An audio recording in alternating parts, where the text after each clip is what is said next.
Hello again, true crime fans. We've got another mysterious case to explore. The case of Lesia, Mitchell Jackson. In 1979, the Jackson family lived in Conroe.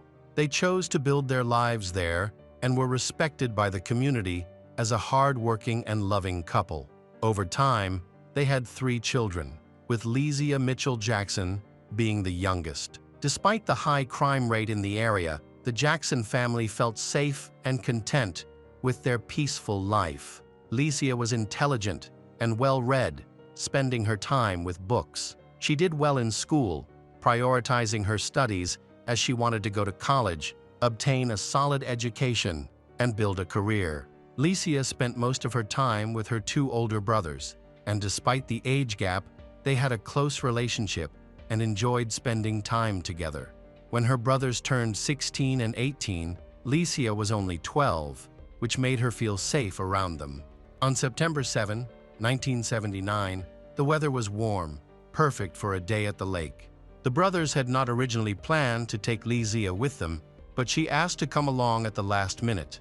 Their cousin, who was 20 at the time, also joined them.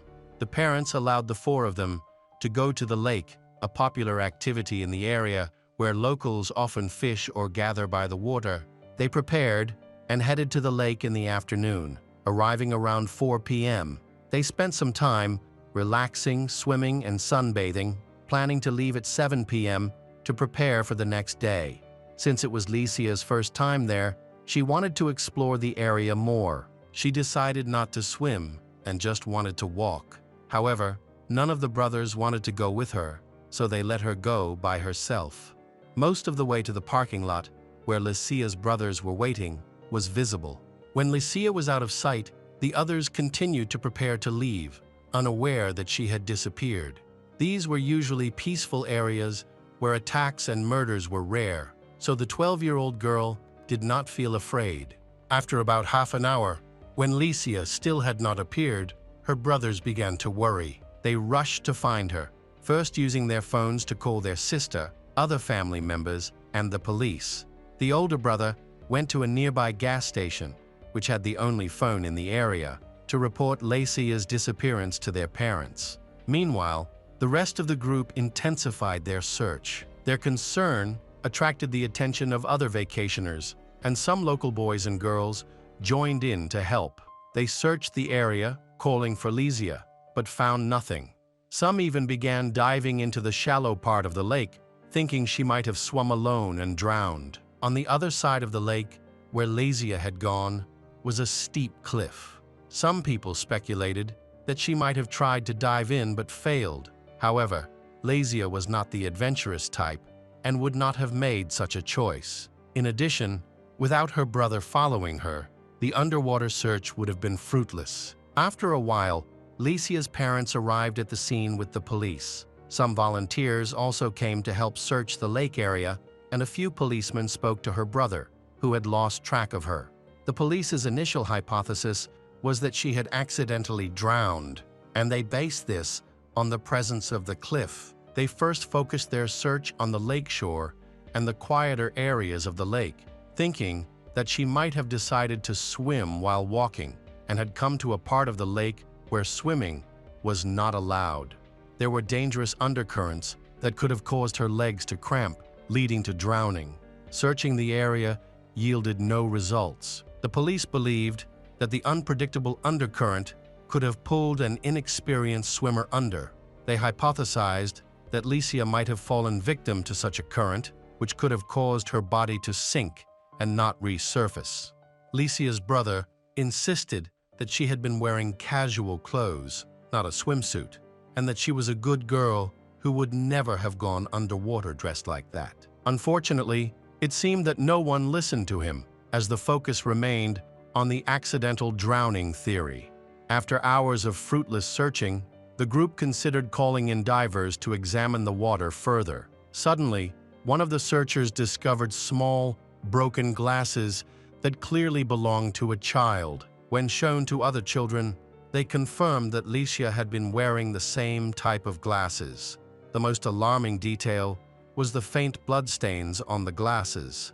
It was suspected that these glasses had been found on a road leading away from the lake, especially since no trace of Lesia was found in the water. This led the police to shift their focus from drowning to kidnapping, increasing their attention to the land around the lake. Near where the glasses were found, the police also discovered an earring that belonged to Lesia. Her parents confirmed that it was hers. Another witness informed the police that he had seen a brown Chevrolet Monte Carlo driven by a reckless driver who was behaving erratically. The driver suddenly changed lanes and skidded on the road, appearing to be under the influence of alcohol or drugs. This behavior raised suspicion, prompting the police to investigate young people driving similar vehicles that matched the witness's description. However, there were many such cars in the area, as this model was quite common. In addition, no one could clearly remember the driver's face or license plate number, leaving the police without any solid clues. They checked the road service reports in the hope that the reckless driver had been involved in an accident, but found nothing. Lesia's brothers felt guilty for not looking after their sister, and all the family members wanted to know what had happened to Lesia. Lesia's parents hoped that they would receive a call from the kidnapper demanding a ransom. However, the phone remained silent, and no letters arrived in the first 24 hours after she went missing.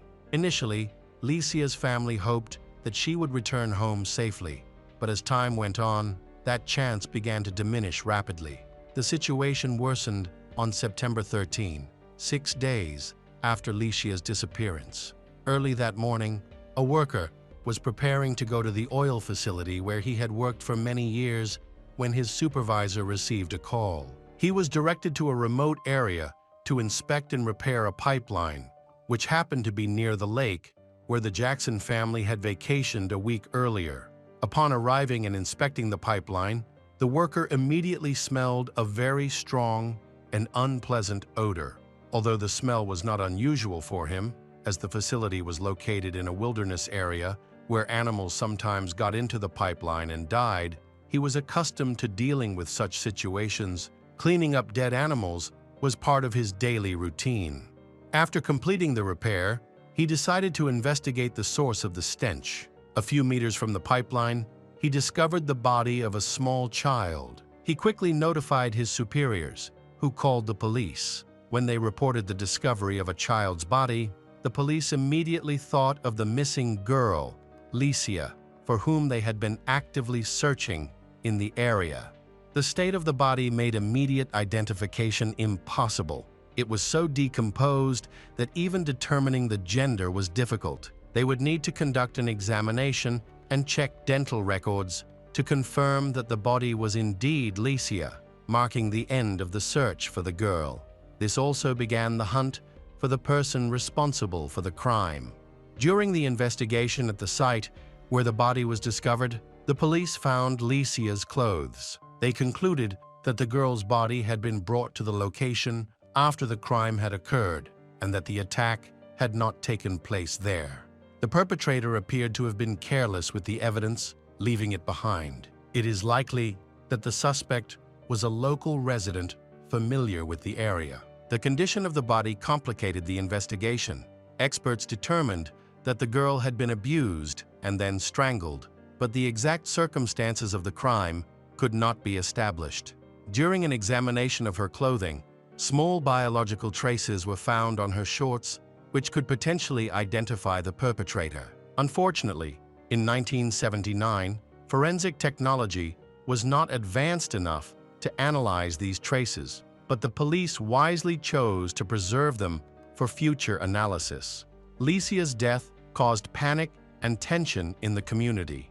The city, known for its low crime rate, had not experienced a murder in many years. The brutal murder of a 12-year-old girl in broad daylight, especially in a relatively densely populated area, left the community in a state of shock. People no longer felt safe, and the police station was overwhelmed with calls from locals asking for increased security and a swift arrest of the perpetrator. Unfortunately, this was not an easy task. The police followed many leads regarding the suspect, but all of them came to a dead end. Additionally, almost everyone who was present at the lake on that tragic day was investigated. Special focus was placed on the owners of brown cars. These checks lasted for months, but yielded no results. The police also investigated known abusers who were in the area at the time, but these efforts also proved fruitless. Years passed, but Lesia's family still could not learn the truth about what happened to her. As the 1990s and 2000s progressed, Lesia's relatives came to terms with their situation, losing hope of discovering what had happened to Lesia.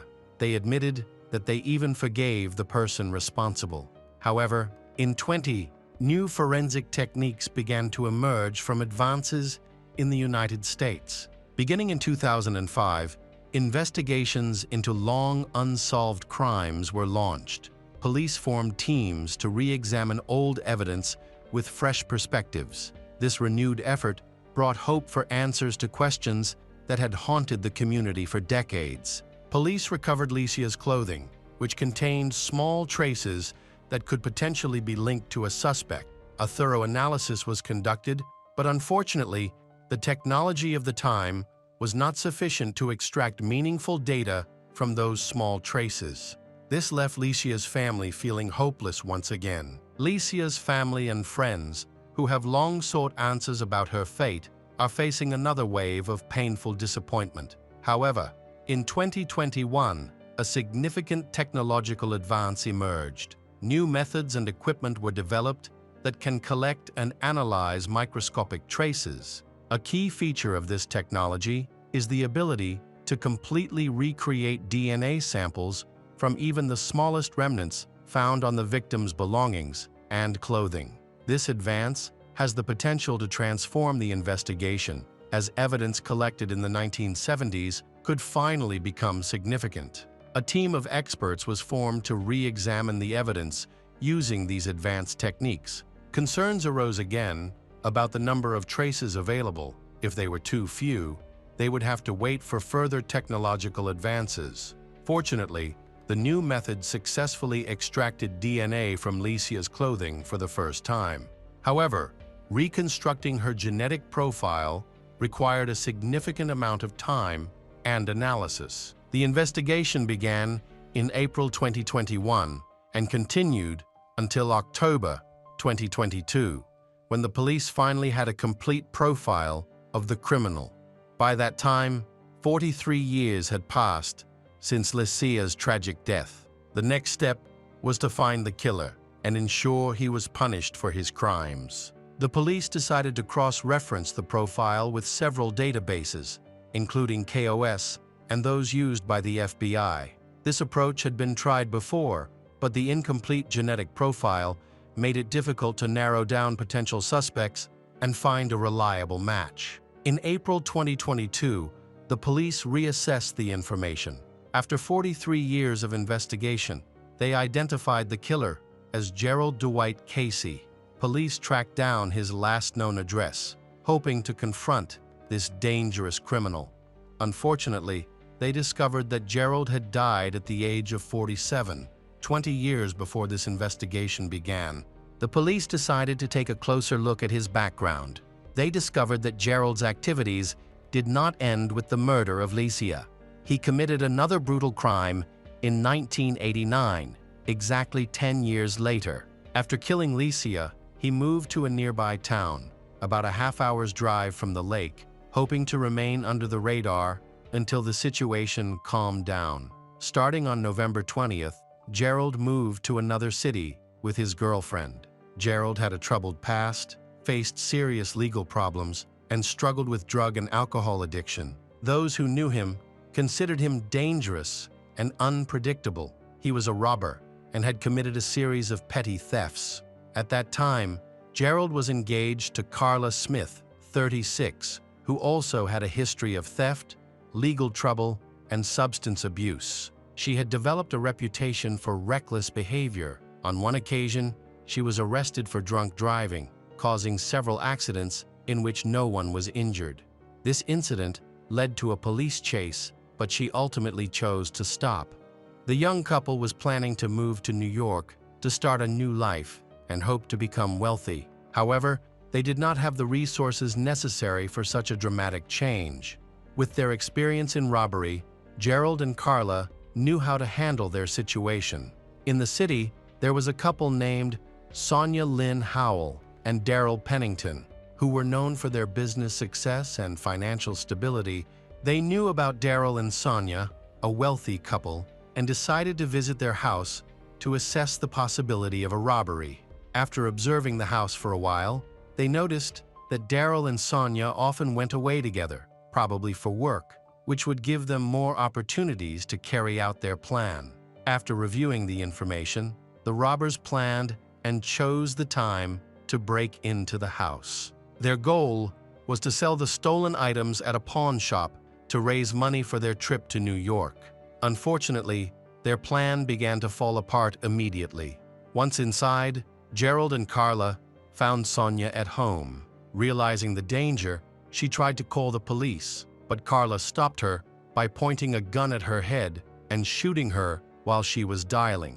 Gerald then pulled out a gun and fired 9 shots at Sonia, leaving her with no chance of survival. The loud gunshots attracted the attention of the neighbors, who quickly reported the incident to the police. In their haste, the robbers took everything of value they found in the house, including money, jewelry, a Rolex watch, guns, and other equipment, before fleeing the scene. Carla searched Sonia and took valuables from her pockets. During this time, they discovered 2 strangers inside the victim's house. When the police arrived, the couple had already escaped. Unfortunately, no one was able to identify the car or the faces of the criminals because they were wearing masks. The police began to search for them, but the experienced robbers had carefully planned their escape route and fled by car without being detected. Later, an abandoned car matching the description given by witnesses was found on the outskirts of the city.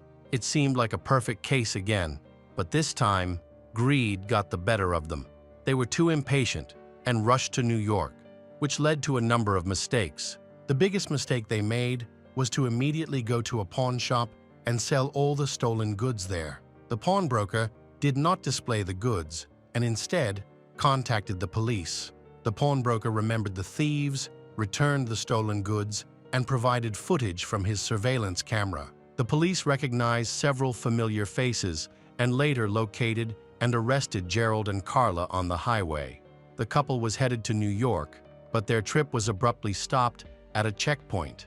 They did not resist arrest, although the police were prepared to use force if necessary. While they denied killing Sonia, the evidence at the crime scene was clear bloody fingerprints and their hair were found. Carla accepted a plea deal with the prosecution in exchange for a lighter sentence. Her lawyer considered this a favorable deal because the couple faced the possibility of the death penalty. As a result, she testified against her boyfriend Gerald, leading to his conviction for Sonia's murder and several other crimes. Gerald was sentenced to death, while Carla received a reduced sentence of 10 years in prison for her involvement in the incident.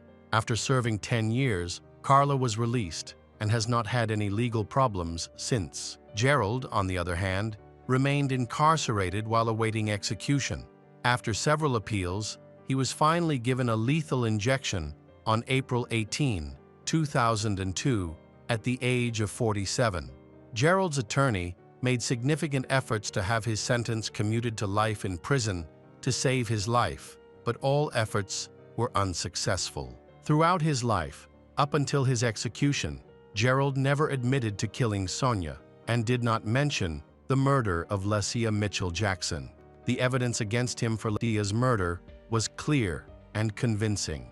It is suspected that Gerald may have been involved in more murders in Texas in the 1970s and 1980s. However, thorough investigations using various databases have found no genetic matches between him and evidence from other unsolved cases. This does not mean that he limited himself to just 2 violent incidents. At a time when forensic science was just beginning to advance and the understanding of genetics was limited, it is likely that some of his other victims have not yet been discovered. There may still be unsolved cases in the archives.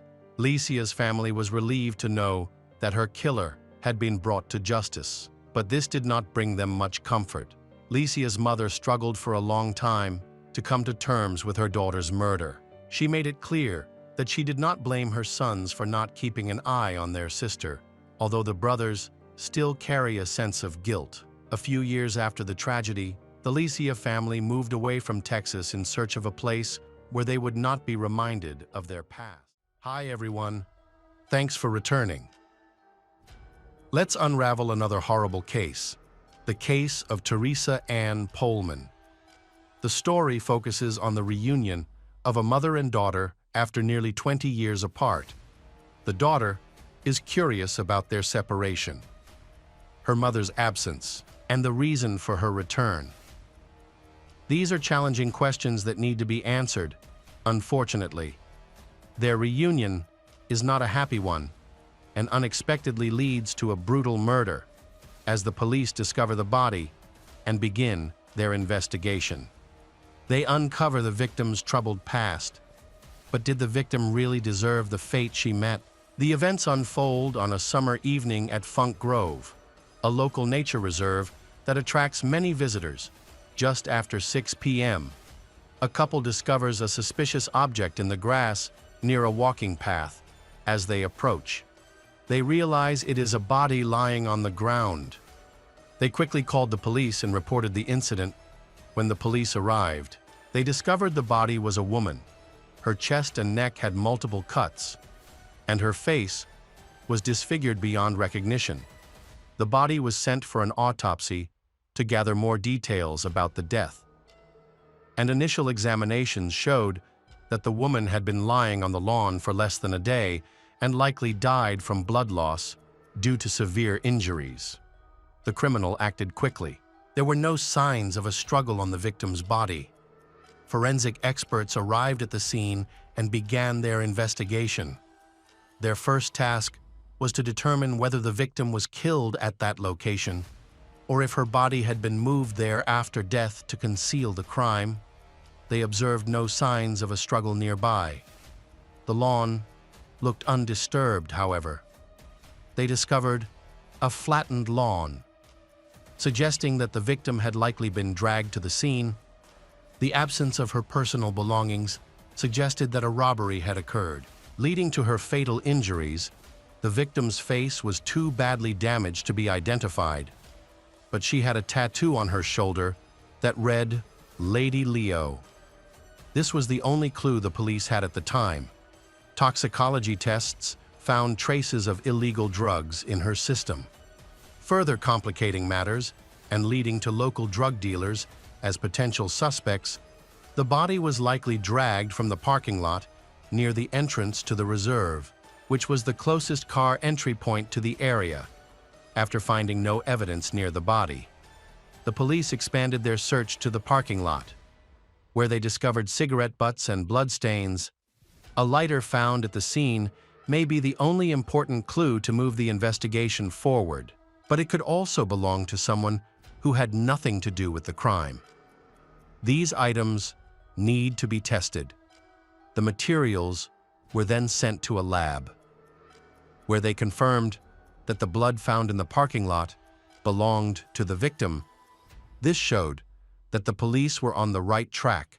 They also needed to analyze all the DNA evidence collected, including the many cigarette butts found in the parking lot. This analysis could take up to 8 weeks, but the police needed to keep moving forward and not waste time. The longer the investigation took, the greater the risk of losing potential evidence. It was odd that the attacker would choose such a busy location to leave the body. The trail was frequented by locals and tourists. Especially in the summer, the criminal's actions reminded police of serial killers who taunt law enforcement by leaving evidence and bodies in plain sight. This raised concerns that the attacker might strike again. It was important to locate the nearest surveillance cameras and the routes into the parking lot. However, the body had been in the woods for at least 13 hours along a busy road that had been traveled by many vehicles. The investigation would be very difficult. The police decided to change their strategy. They needed to identify the woman found in the woods. They searched the local missing persons database for recent reports, but found no matches. They then expanded their search to include reports from the previous month, but were still unsuccessful. While awaiting the results of the medical examiner's examination, the full autopsy report was released. It found that the victim had been stabbed multiple times in the neck and chest during the attack. The cause of death was determined to be strangulation and blunt force trauma. There are also signs of abuse. To expedite the investigation, the sheriff decided to ask the public for help. A photo of the victim's tattoo was shared with the community via television and print media. This approach quickly yielded results within hours.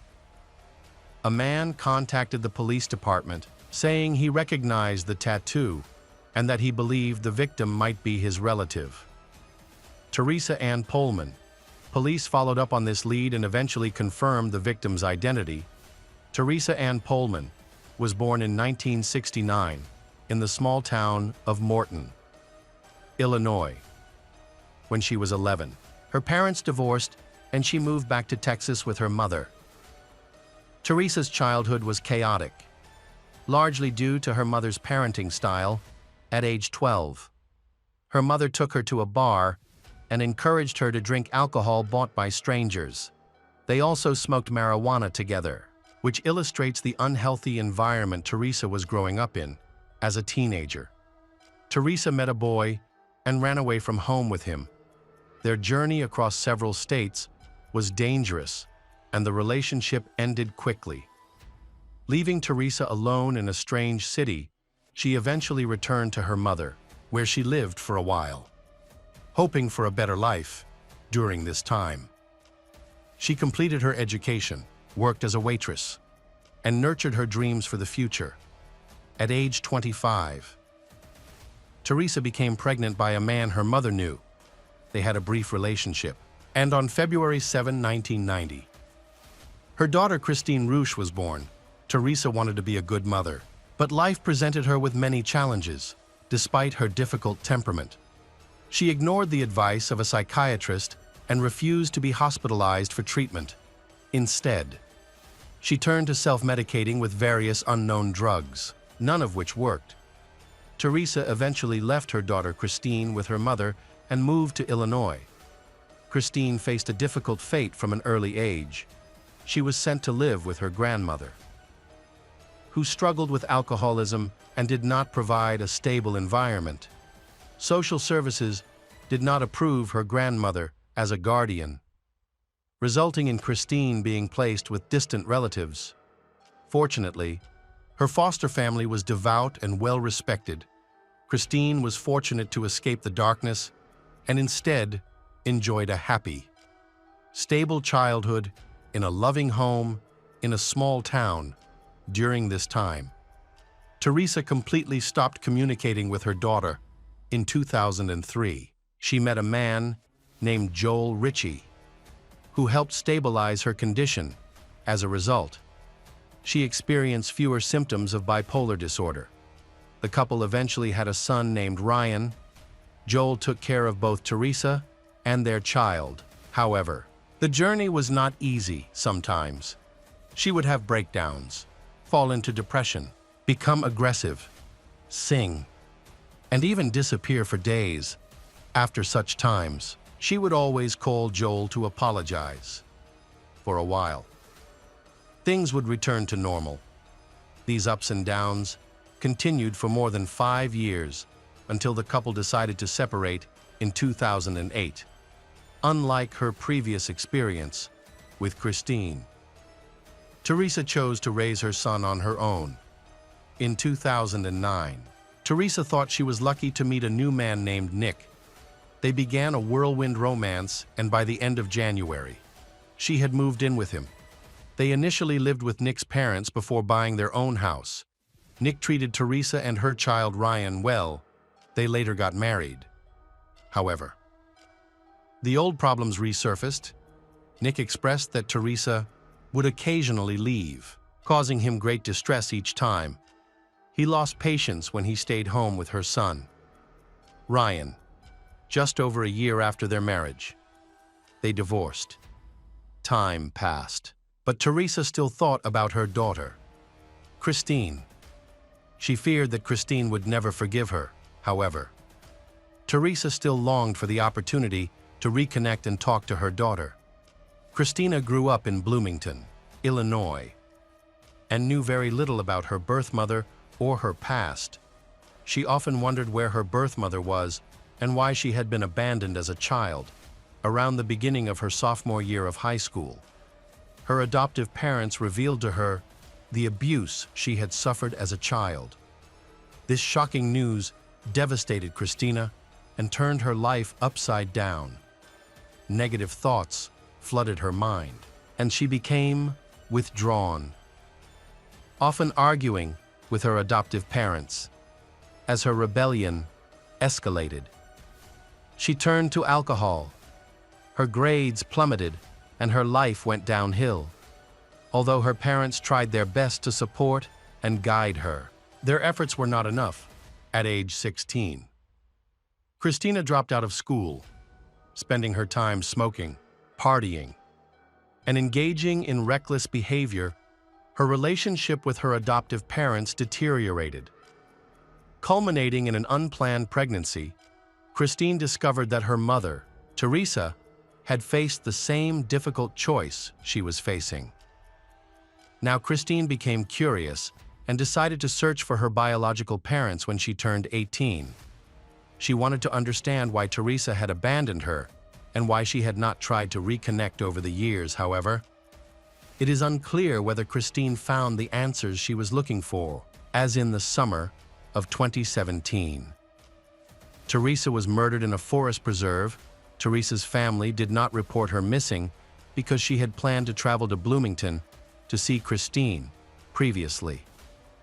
Teresa began dating a new man named Lady Leo and even got a tattoo with his name. Her relationship with Leo progressed rapidly, and Teresa moved in with him. Her relatives expressed concern that she had not taken the time to get to know him, which led to problems after they lived together. It was clear that she was unhappy in the relationship a few months later. Teresa decided to end her relationship with Leo and moved to Bloomington, not only to see her daughter, but also to move out of Leo's house. After speaking with Teresa's relatives, the police discovered new details. On July 4, 2017, Teresa's family mentioned that she had argued with Leo over unpaid rent, which Teresa used as a reason to break up. The police then contacted Leo, who was eager to assist in the investigation, and quickly went to the sheriff's office. There, he informed the police that the fight the victim's family mentioned was just one of many unpleasant incidents in his relationship with Teresa during the months they lived together.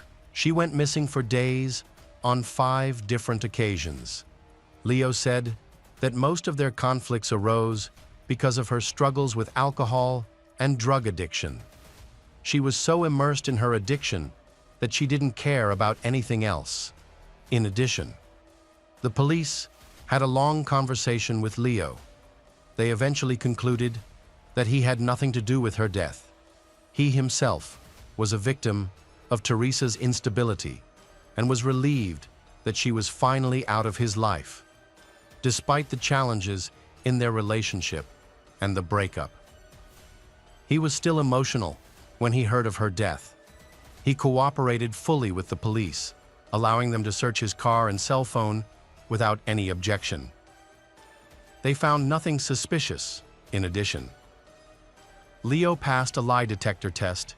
He also provided the police with valuable information that helped them piece together the timeline of events. One important clue was about the hotel where Teresa was staying. The police arrived in Bloomington and first visited the hotel. They discovered her room and learned that it was the last place she was seen alive. The hotel staff were interviewed and confirmed that Teresa had been in that room for several days, but no one noticed anything unusual. Interestingly, a separate room was rented in the name of her daughter, Christine. This suggests that the meeting between Teresa and Christine had taken place. The police searched Teresa's room and found a large amount of evidence that she was a serious drug addict. The investigation focused on Teresa's daughter, Christine, who had been seen with her at the hotel, although Christine was the last known person to see Teresa alive. Christine had moved out at the time, and other guests were in the hotel room, making it impossible to find evidence there. Attempts to contact her resulted in only voicemail, and Christine was nowhere to be found. The police requested footage from the hotel's surveillance cameras and discovered some interesting footage. They found one from July 1, 2017, around 11:15 a.m., just before Teresa went missing. In this footage, Teresa is seen walking through the hotel hallways throughout the day wearing the same clothes.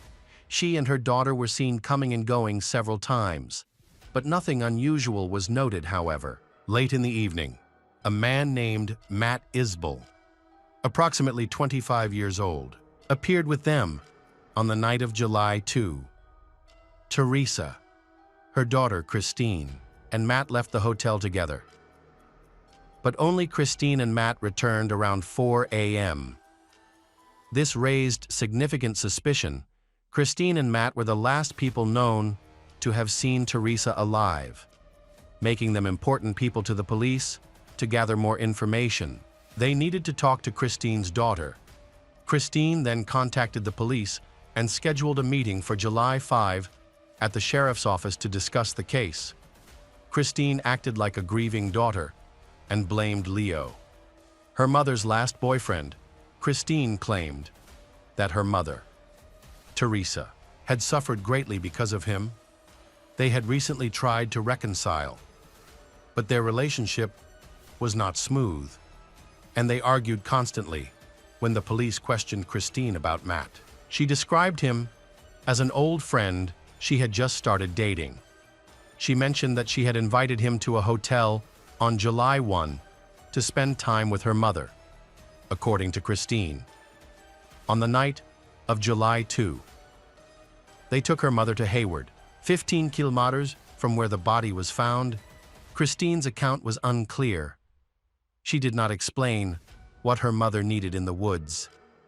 That night, her mother simply said goodbye and left, and Christine never saw her again.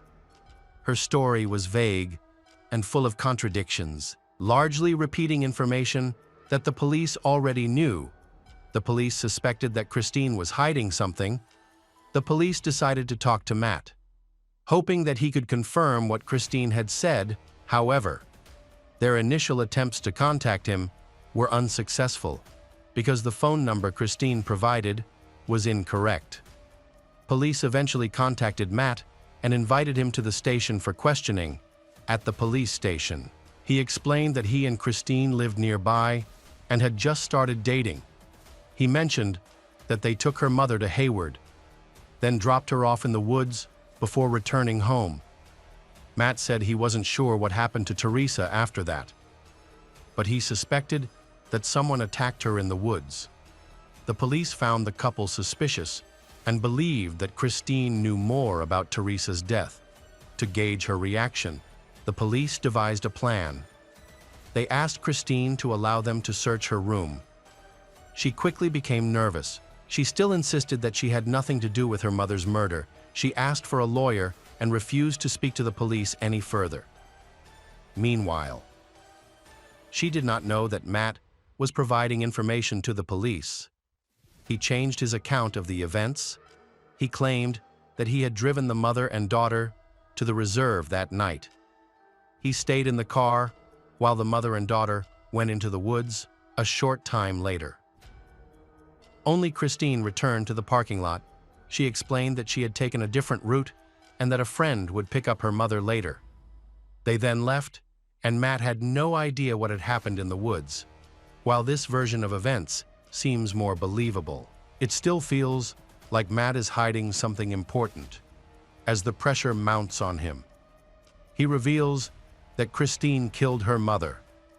This revelation shocks everyone in the room during the interrogation.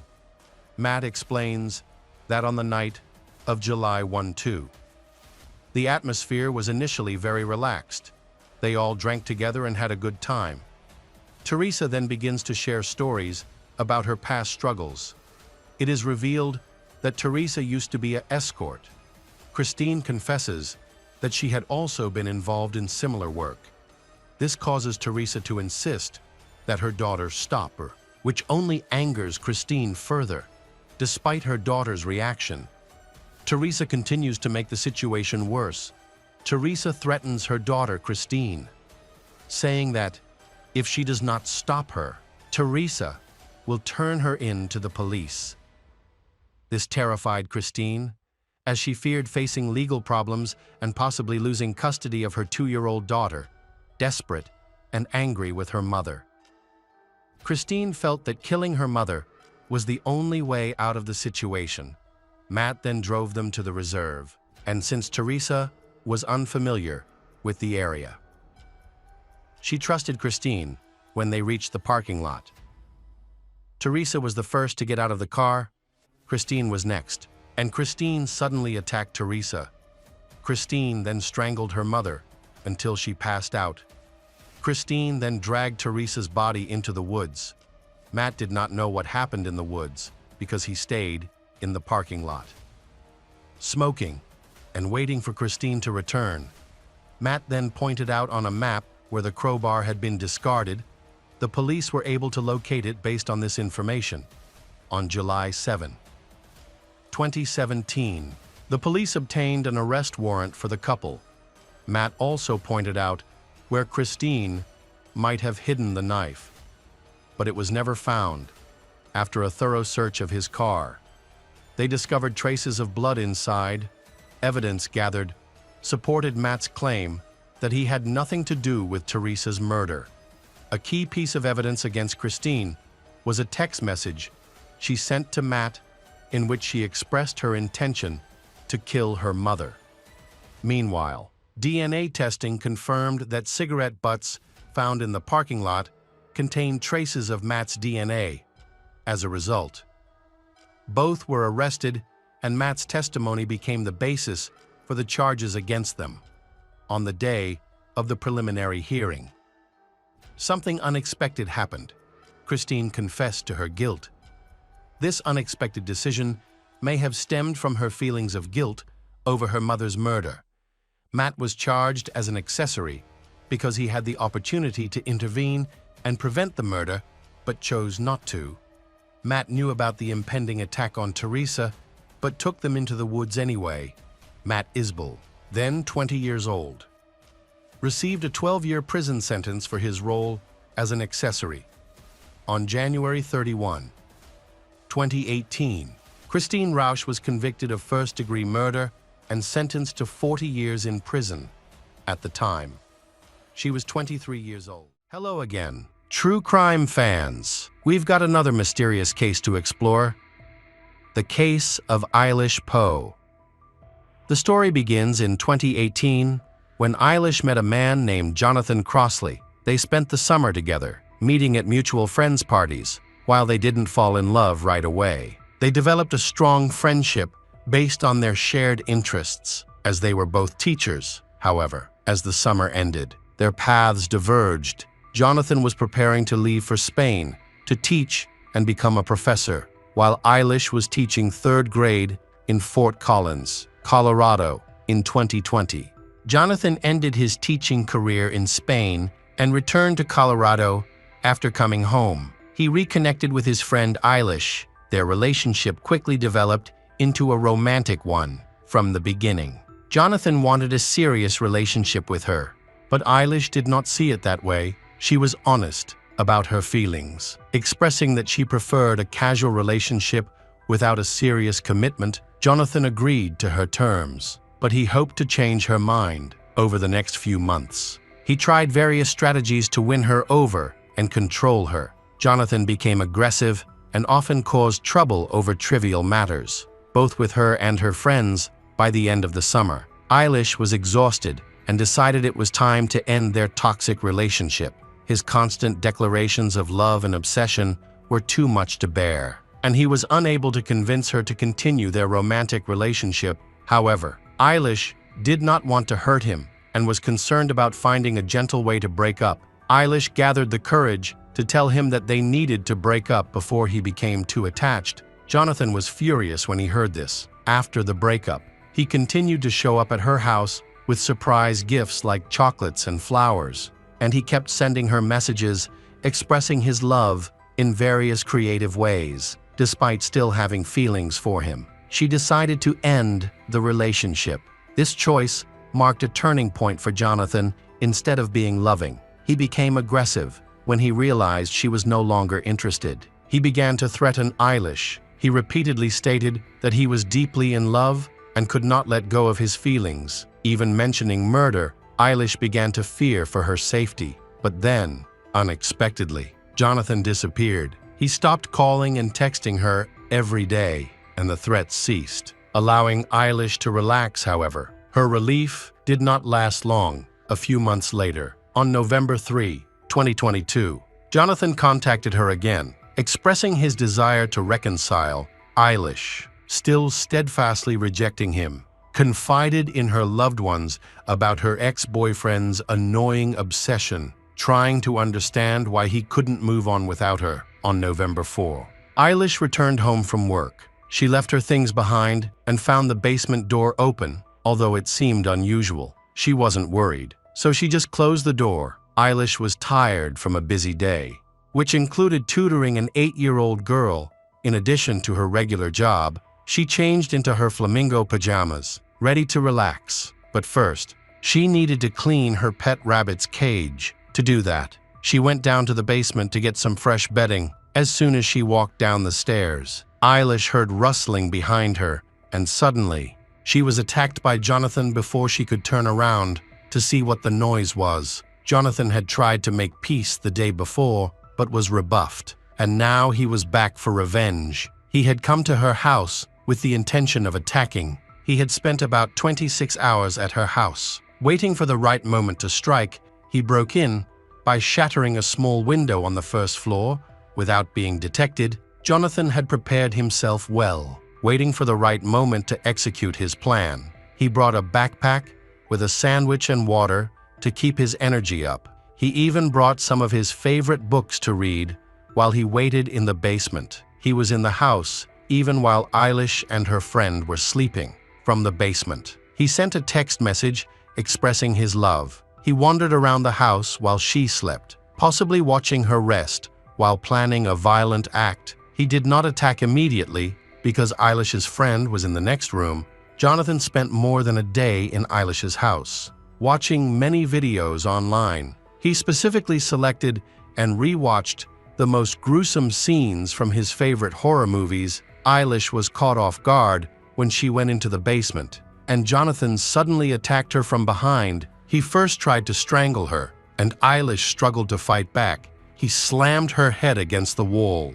causing her to lose her balance and fall to the floor. Then he pulled out a knife. Eilish screamed for help, trying to use her phone to automatically call her roommate, but it didn't work. They lived together to save money, and Jonathan knew this, so he timed his attack to ensure that her roommate wasn't home. Jonathan hit Eilish multiple times, realizing her only chance of escape was to disarm him and fight back. She instinctively grabbed the knife, which caused her to be severely injured. Suddenly, Eilish remembered a technique she had seen in a documentary. When an animal is attacked, it sometimes pretends to be dead to survive. After another stab, she pretended to be unconscious and fell to the floor. Jonathan then delivered a final blow to her collarbone and continued to attack her. Remarkably, Eilish remained calm and, despite being in a lot of pain, tried to pretend that she was dead. After seeing her motionless, he knelt down in front of her, observing her for a few seconds. But she could only see him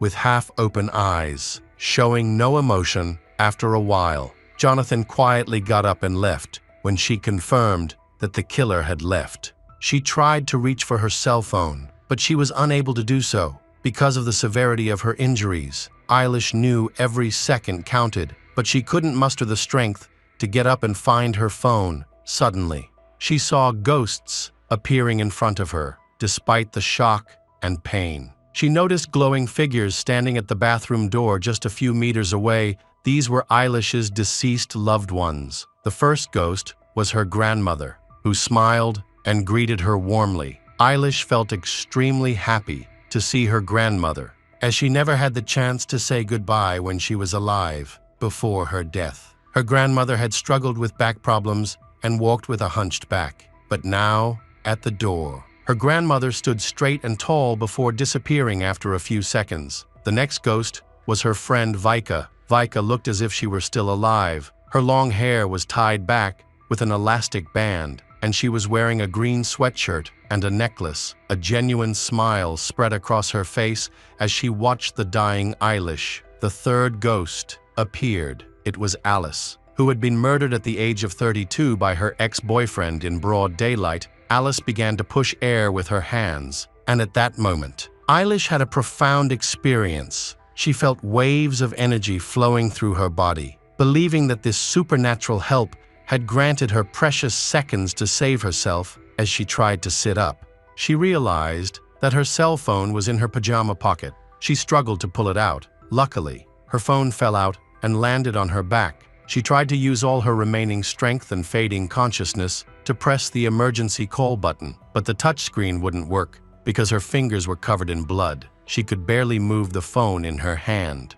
So she lowered her face to the screen, using her nose to press the button and then the speaker key. The dying Eilish felt a huge sense of relief when the beeping was replaced by the voice of the police. She struggled to provide her address in pain. She revealed that her ex-boyfriend had assaulted her in a weak voice. She urged the police to come to her rescue quickly after locating her. The police arrived 2 minutes later and found her still alive. The officers then discovered 16 stab wounds to her neck, chest, and arms. She was in critical condition and needed immediate medical attention. Despite her condition, the victim was able to name her attacker, Jonathan Crossley. Her fight for life continued. The ambulance arrived just 5 minutes after the police, while the paramedics worked to save her. The police began searching for Jonathan after attacking Eilish. He had disappeared. The police tracked his phone calls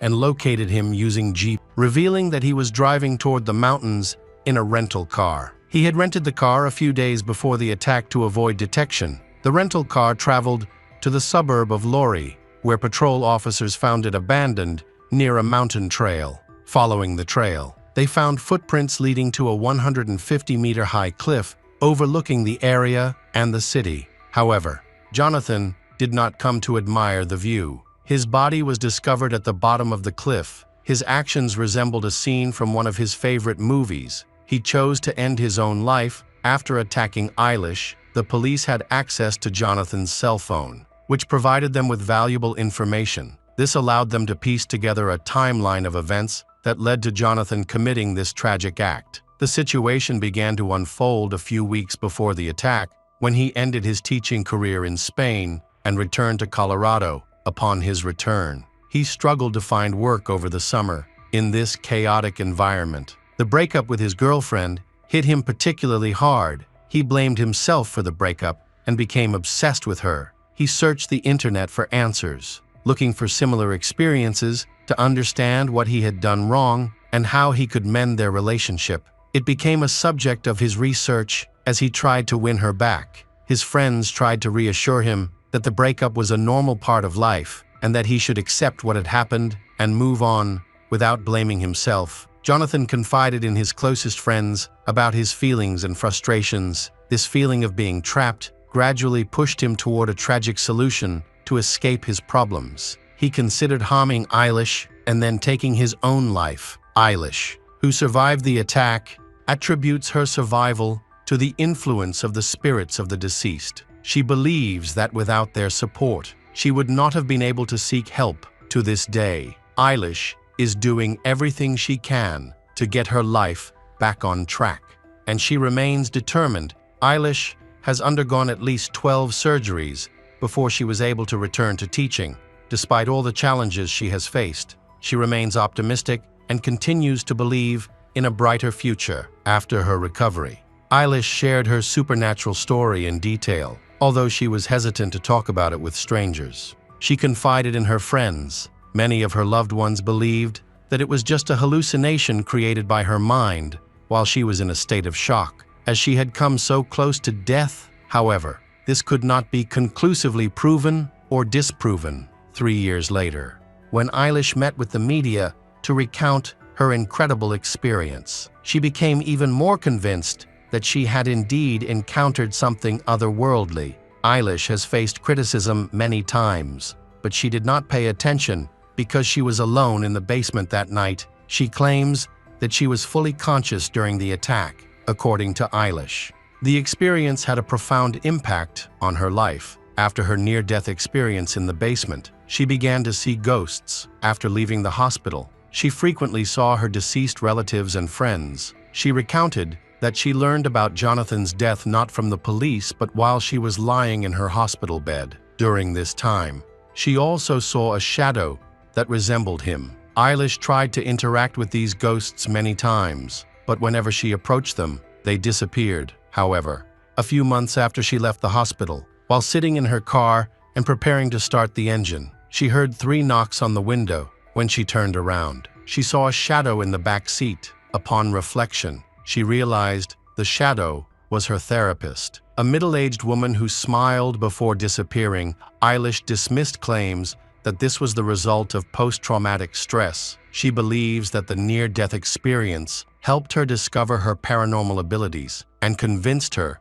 that ghosts exist. It was her brush with death that allowed her to see them. After the attack, she struggled with the psychological effects and eventually returned to the scene of the crime, where she almost lost her life. To her, the basement felt cold. She later brought friends and acquaintances there, many of whom also felt the heavy, oppressive atmosphere. Eilish has also demonstrated psychic abilities on several occasions. She sensed Jonathan's death before the police found his body. She knew he was dead and alerted the police to his location. She also predicted that a colleague at work would give birth. She shared that sometimes she felt a strong energy from antiques, which could be so overwhelming that it made her feel nauseous. In the interview, she revealed that Jonathan continued to haunt her even after his death. After she was discharged from the hospital, she dreamed of him almost every day. In these dreams, Jonathan just stood in front of her, looking at her with the same cold eyes he had the day he decided to kill her. One day, she asked him why he did it. Jonathan's ghost replied that it was because of unrequited love. He still loved her, and always would. Jonathan could not let her go or allow her to belong to someone else. After being discharged from the hospital, Eilish's father often stayed with her overnight to help her feel safer. He mentioned that on the nights she dreamed of Jonathan, he had similar dreams as well, and they would share their experiences in the morning. During the interview, Eilish shared that she was gradually learning to cope with the effects of post-traumatic stress disorder. She noted that the more she fought against these challenges, the fewer hallucinations of ghosts she experienced. However, she still needed support from the hospital for a while. A support fund was set up for her, which had raised over $66 by the time of the interview with the media. Hello, crime enthusiasts. Are you ready for another chilling investigation? The case of Lorenzo Ahmed Gonzalez. Lorenzo Ahmed Gonzalez, born on November 29, 2001, is the second child of Ana Cacho Gonzalez and her husband, Ahmed Ali Gonzalez. Lorenzo was an active and energetic child, and his family noticed his passion for sports from an early age. Without hesitation, his parents enrolled him in a local soccer academy. Through his participation in sports, Lorenzo became more cheerful and outgoing. At that time, the boy's parents lived in Dorado, a city on the northern coast of Puerto Rico. About 20 kilometers west of San Juan, they resided in a popular residential area called Dorado del Mar. Unfortunately, Ahmed and Ana decided to separate, although the divorce was difficult. It seemed reasonable considering their frequent arguments. According to the agreement, their children would live with their mother, despite the circumstances. The children regularly visited their father and sometimes stayed with him from Friday to Monday. In general, things were stable, and everyone was satisfied with the current situation. On March 9, 2010, at around 6 a.m., Anna rushed to a city medical center, carrying her son, Lorenzo. This facility typically provides emergency care for critical situations. When she approached one of the staff members, she explained that her son had fallen out of bed at home and had suffered a serious head injury. However, the extent of Lorenzo's injuries resembled those resulting from a car accident despite the doctor's best efforts. Lorenzo's condition was critical. His chest was severely deformed, and he had multiple head injuries. It seemed that he was no longer alive. The medical team attempted to resuscitate him, but unfortunately, all their efforts were unsuccessful. Finally, at around 6 a.m., Lorenzo was pronounced dead. Doctors at the medical facility tried to question Anna in more detail to understand how the boy had been so severely injured. Anna did not hesitate and share what she knows. What was particularly alarming was that when the doctor carefully examined Lorenzo's body, dried blood was found on his wounds. This indicated that the blood had been outside the child's body for a long time, suggesting that Anna had brought him to the hospital much later than she had reported. Furthermore, the severity and variety of the injuries could not have resulted from a single fall. Some of the injuries on the boy's face appeared to have been caused by a sharp object. There were many questions. Anna did not seem to know the circumstances surrounding her son's death, which was not surprising. However, her unusually calm demeanor raised suspicions about the situation. This may be why the medical center staff chose to notify the police and report the incident. The doctors informed Anna of their decision. Anna simply said that there was no need for that. She insisted that the doctors not contact the police, which surprised them and made them even more suspicious of her, despite her wishes. The doctors called the police. About 10 minutes later, several patrol cars with police and forensic experts arrived. Their first priority was to conduct a thorough autopsy on Lorenzo's body to determine the cause of death. They also needed to question Anna and her daughters, who had been at home during the incident. Anna recounted the first incident as follows. She said that she was sleeping in her room when she heard her youngest daughter scream. This terrified Anna, although she did not immediately understand what her daughter meant. She eventually went into the nursery, turned on the light, and found her son lying on the floor with blood flowing from his head. This sight left her completely paralyzed with fear. She admitted that she did not know what to do in such a crisis. She then woke her eldest daughter and told her to get Lorenzo's clothes and some other things. They rushed to the medical center. She also mentioned that, on the way to the hospital, she informed both Lorenzo's father, Ahmed, and her own biological parents about the incident. A few hours later, they all spoke to the police, who believed they were dealing with another tragic accident. Normally, inexperienced prosecutors are assigned to such cases in the country to allow young professionals to gain practical experience. However, this case was more complicated than it initially appeared. As a result, there were significant errors in the early stages of the investigation. It seems that these errors continued throughout the investigation, including the alleged flawed examination of the crime scene.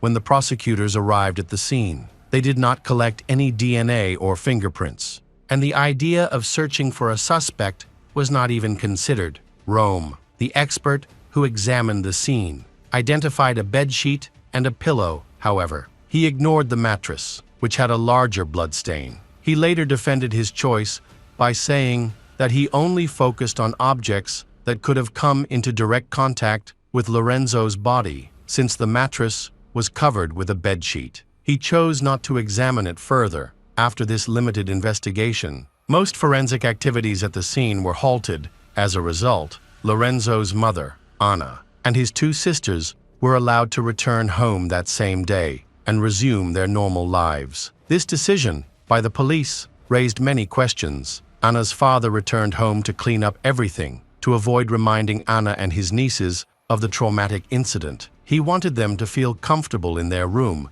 without any memory of this tragic loss. He disposed of the mattress in a city dump, claiming that the prosecutor had recommended this action Moreover, the car Anna was driving belonged to her father and could contain evidence related to the events of that day, since the police had no plans to inspect the car. He could not be blamed for trying to hide any evidence. Lorenzo's family is anxiously awaiting the results of the autopsy to understand the cause of Lorenzo's death after the tragic event. They all claim to have no involvement in what happened that day. Forensic experts noted that the injuries to Lorenzo's face were not consistent with those that would normally occur from a fall. Even a simple visual examination showed a clear difference. As a result, the case was quickly reclassified as a homicide. Lorenzo may have suffered a brain injury and a broken nose from a direct blow by a blunt object. Experts noted several stab wounds to the boy's face, suggesting that the injuries were inflicted by a knife or another sharp object. They also concluded that the attacker assaulted Lorenzo while he was lying down. In addition, experts determined that Lorenzo had died much earlier than the time indicated by the medical center due to the new findings from the autopsy. The police ordered a re-examination of the crime scene. By this time, the house had been cleared of virtually all evidence, including fingerprints and DNA, because of the thorough cleaning. The police could not rely on finding any physical evidence. Among the few notable items discovered was a pipe used to smoke illegal narcotics, which belonged to the boy's mother, Anna. While this did not affect the investigation, it tarnished Anna's reputation. Additionally, a small bag containing various documents that did not belong to any family members was found. Among the items in the bag were a toothbrush and toothpaste, along with papers belonging to a recently released prisoner, Luis Gustavo Rivera Sejo, a mentally ill criminal known as El Manco. The papers indicated that he had just been released, information that was quickly made public. This discovery made Luis the prime suspect. Immediately after the autopsy, Anna expressed her wish for Lorenzo's body to be cremated as soon as possible. However, his father, Ahmed, intervened. When he learned of her intentions, he contacted the police and stated that the boy should be buried in the traditional way instead of being cremated. He believes cremation will prevent any autopsies that might be necessary in the future. Anna's wish to cremate Lorenzo aroused the suspicions of the police, especially since the case was being investigated as a murder. Anna's actions appeared to indicate that she was trying to destroy potential evidence of her involvement. In the end, the police sided with Ahmed, and Lorenzo was buried according to custom, just days after Lorenzo was buried. The investigation took a new turn. Anna was summoned to the Prosecutor General's office for further questioning. Anna appeared with her lawyer, who advised her not to give any testimony. It is unclear whether this was the right advice, as by refusing to testify, Anna became one of the main suspects in Lorenzo's death. It seems that her legal team had their own strategy for handling the case and protecting her. After Anna refused to testify, her lawyers held a large press conference. They stated that their client believed she was innocent and felt insulted by being questioned as a suspect. In addition, her lawyer presented a version of events that had taken place after reviewing the statements from Anna's attorney. The police sought help from experienced colleagues at the FBI. When federal agents joined the investigation, they focused on Luis Gustavo Rivera Sejo. It was clear that his release from prison was a mistake or a failure of the justice system. This conclusion was based largely on information regarding his mental health. 2 weeks after Lorenzo's death, Luis was arrested by the police during the initial interrogation. Luis admitted to stealing a passerby's cell phone. He also mentioned being at a fast food restaurant near Lorenzo's house in the early morning of March 9. These statements reinforced suspicions that he may have been involved in the attack on Lorenzo, making him a suspect. Anna's daughters, who were present at the incident, were then required to give their statements to the police. Anna and her parents, however, strongly objected to this, arguing that it was unnecessary and merely a formality. Everyone understood that the police were unlikely to comply with Anna's wishes. and they continued to interview the girls. The police decided to temporarily separate the children from their family during the initial stages of the investigation to prevent Ana from pressuring her children not to cooperate. At the same time, the police launched a new investigation into a man named Jesus Genaro Camacho. Ana's boyfriend, several others, were also under investigation, including federal immigration agents William Marrero Rivera and Arnaldo Colon. The investigation revealed that these men allegedly visited Ana from the evening of March 8 to the morning of March 9, 2010, the day Lorenzo died. Shortly after the police began investigating these men, there was a small breakthrough in the case. This prompted Ana to cooperate with the police by providing a statement. Ana asserted that she had nothing to hide and did not know anyone who might be involved. Through her statement, she wanted to convey that she was not protecting anyone. The next day, Ana contacted the federal agents again. This time, she mentioned that she had forgotten to share some important details related to the investigation. She revealed that on the night of March 8 to March 9, she and William were at her home. She also noted that she had consumed alcohol and used illegal substances that day. According to her, the amount of alcohol and illegal substances was minimal and did not impair her ability to understand the situation. She clarified that she was not addicted to these substances and only used them occasionally to relax. This information was not new to the agents, especially since they had discovered both drugs and paraphernalia in Ana's home. However, she still had to undergo toxicology testing to determine the exact levels of these and other drugs in her system. Luis provided his own account of the events during an FBI officer's interrogation. He quickly confessed to his involvement in the crime. He said he entered the house by jumping over the wall, causing him to drop his bag containing documents and personal belongings. He then described the incident and some details surrounding the case. While in the kitchen, Luis grabbed a knife and used it to attack Lorenzo. He claimed that he attacked the boy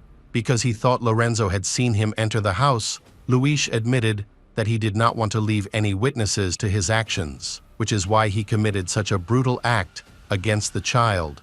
After the attack, he fled, claiming that he had spent the night in an abandoned house. He insisted that he had no intention of harming anyone and was just looking for a place to stay for the night. Believing that Lorenzo's family home appeared empty, his statements were quite contradictory, especially considering his severe mental health issues. After months of investigation, the FBI abruptly withdrew from the case without any results, leaving behind much of their work, including Luis's controversial confession. It is important to note that the local police were reluctant to take advantage of this confession and continued their investigation. There were no arrests or significant developments for the next 2 years, and overall, it seemed that the investigation had stalled. During this time, another lawsuit arose between Ana and her ex-husband Ahmed regarding the custody of their daughters.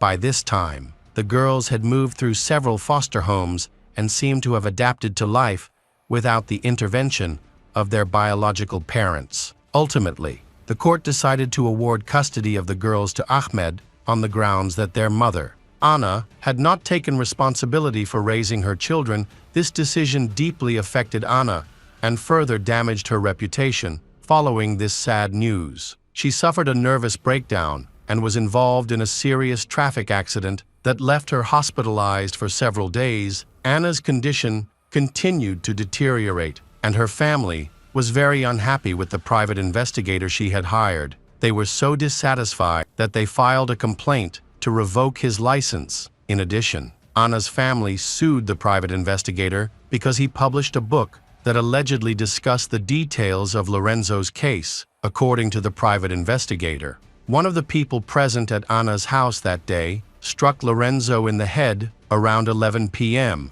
After the attack, they tried to hide the evidence and make it look like an accident. The private investigator even mentioned individuals who were likely involved in the incident, although proving their involvement was nearly impossible. Notably, This man later published a book. Ultimately, Anna's family won the case, resulting in a substantial cash settlement of $500 from the private investigator. Another version of what happened, according to public opinion, is that Anna had intimate acts with 3 men at the same time in the bedroom. Lorenzo allegedly entered the room without permission and witnessed the incident. As an unwitting witness, the child was able to tell his father what he saw. In a moment of anger, possibly fueled by alcohol or drugs, Anna is said to have struck her son on the head. The blow was likely inflicted with an object rather than her hand, and the object was later discarded.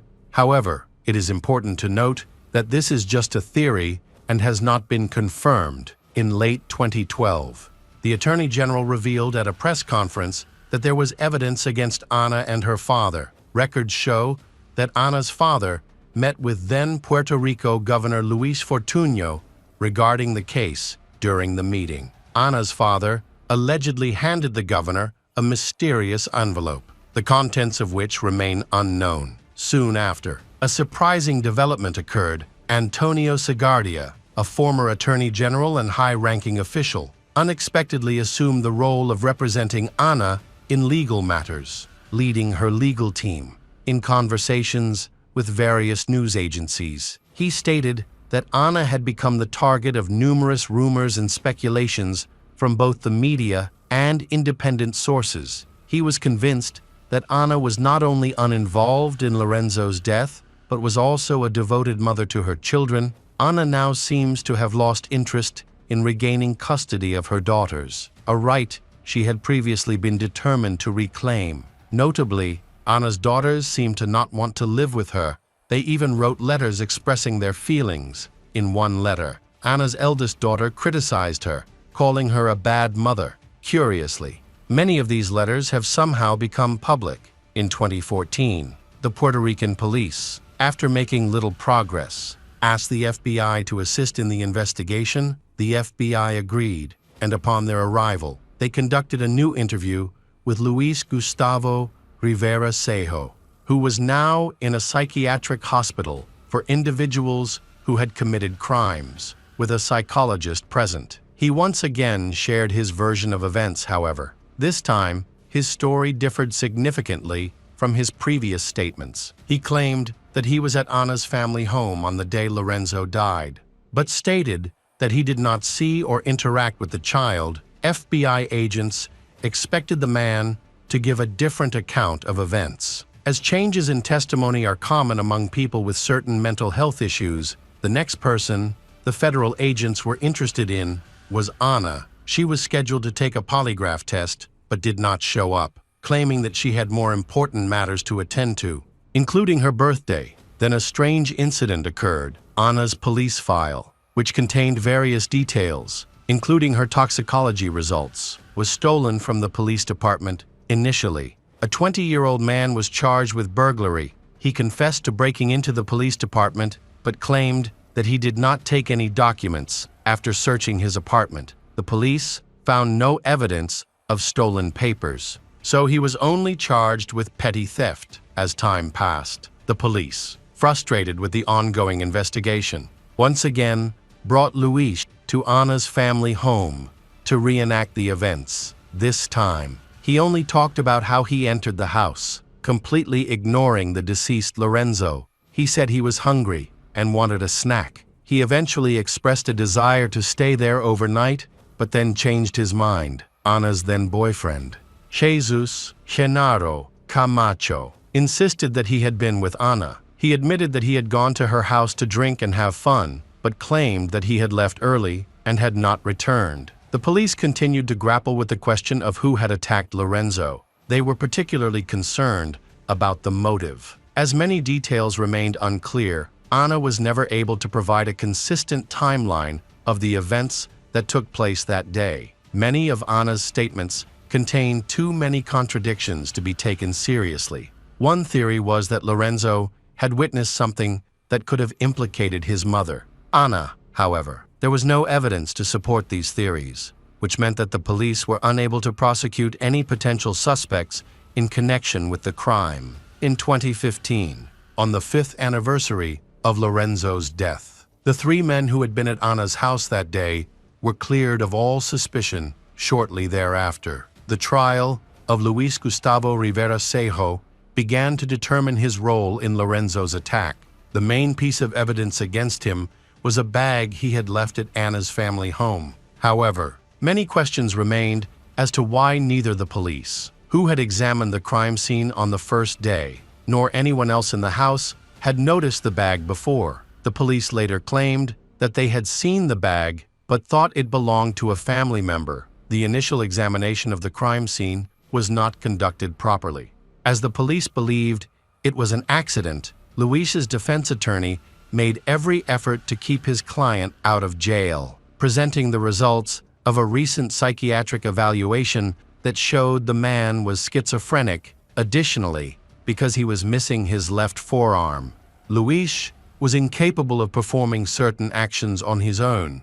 The discussion focused on Luis's mental health, as well as various errors that were made during the initial investigation. One topic discussed was that a mattress on Lorenzo's bed was overlooked. Despite being involved in some of the mysterious circumstances, Ana stated that she found her son lying on the floor in a pool of blood. If this is true, it raises questions about how the blood came to be on the pillowcases, sheets, and mattress. It seems unlikely that the boy would have been able to get back into bed after the fall, especially given the seriousness of his condition at the time. The prosecution presented its own version of the events that evening. They believe that Luis broke into Ana's family home, assuming it was empty. According to them, he went into the kitchen, drank some water, ate some of the available food, and then left the kitchen. They argued that he had brought a knife for self-defense and, after further exploring the house, discovered that there were other people inside.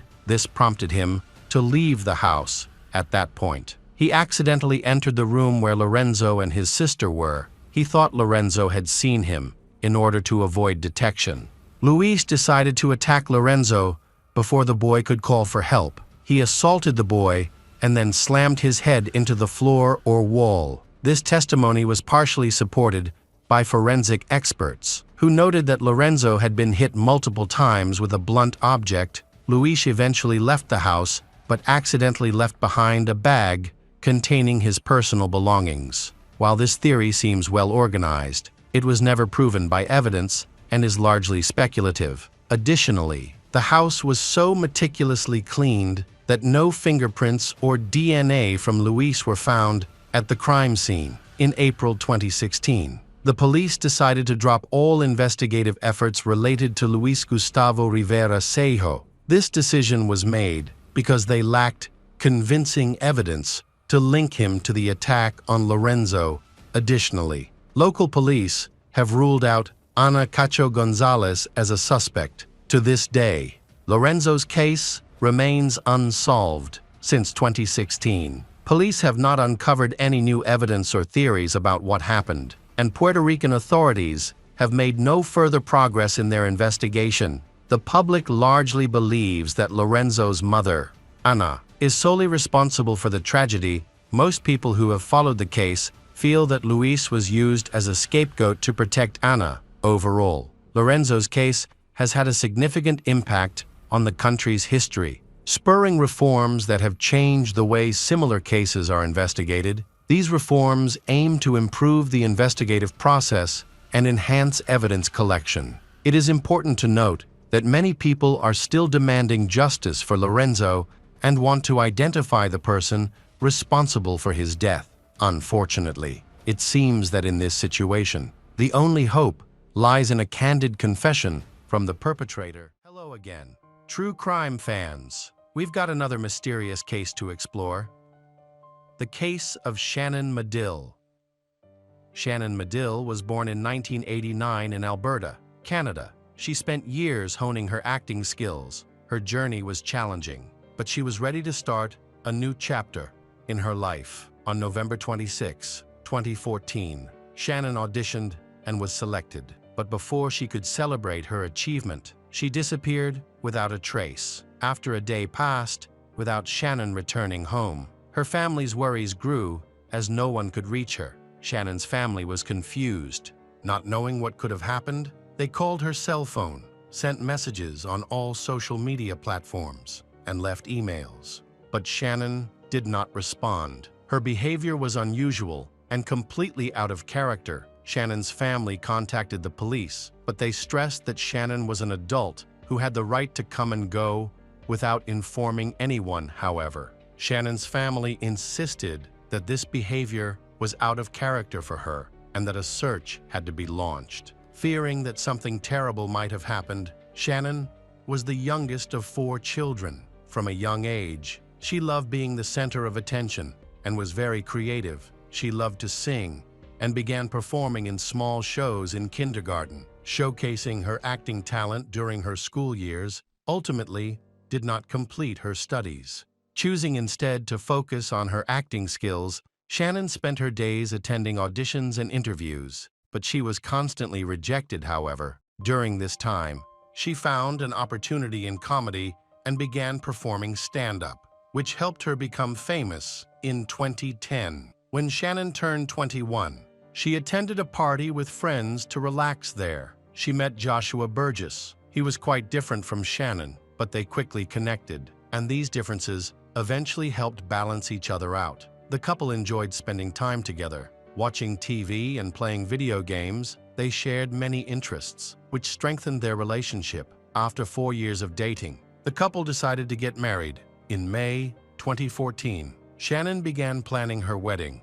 With Joshua's active support, their wedding, attended by only their closest family members, was a joyous event. However, the couple did not seem completely happy. Over the next month, Shannon focused on her acting career, attending more auditions, some of which took place in Edmonton, a city 3 hours north of Calgary, where she lived with her husband. This meant she spent a lot of time traveling between the two places. Shannon has appeared in numerous television shows, voiced audiobooks, and even acted in plays. She has often expressed her belief that great success awaits her in Edmonton.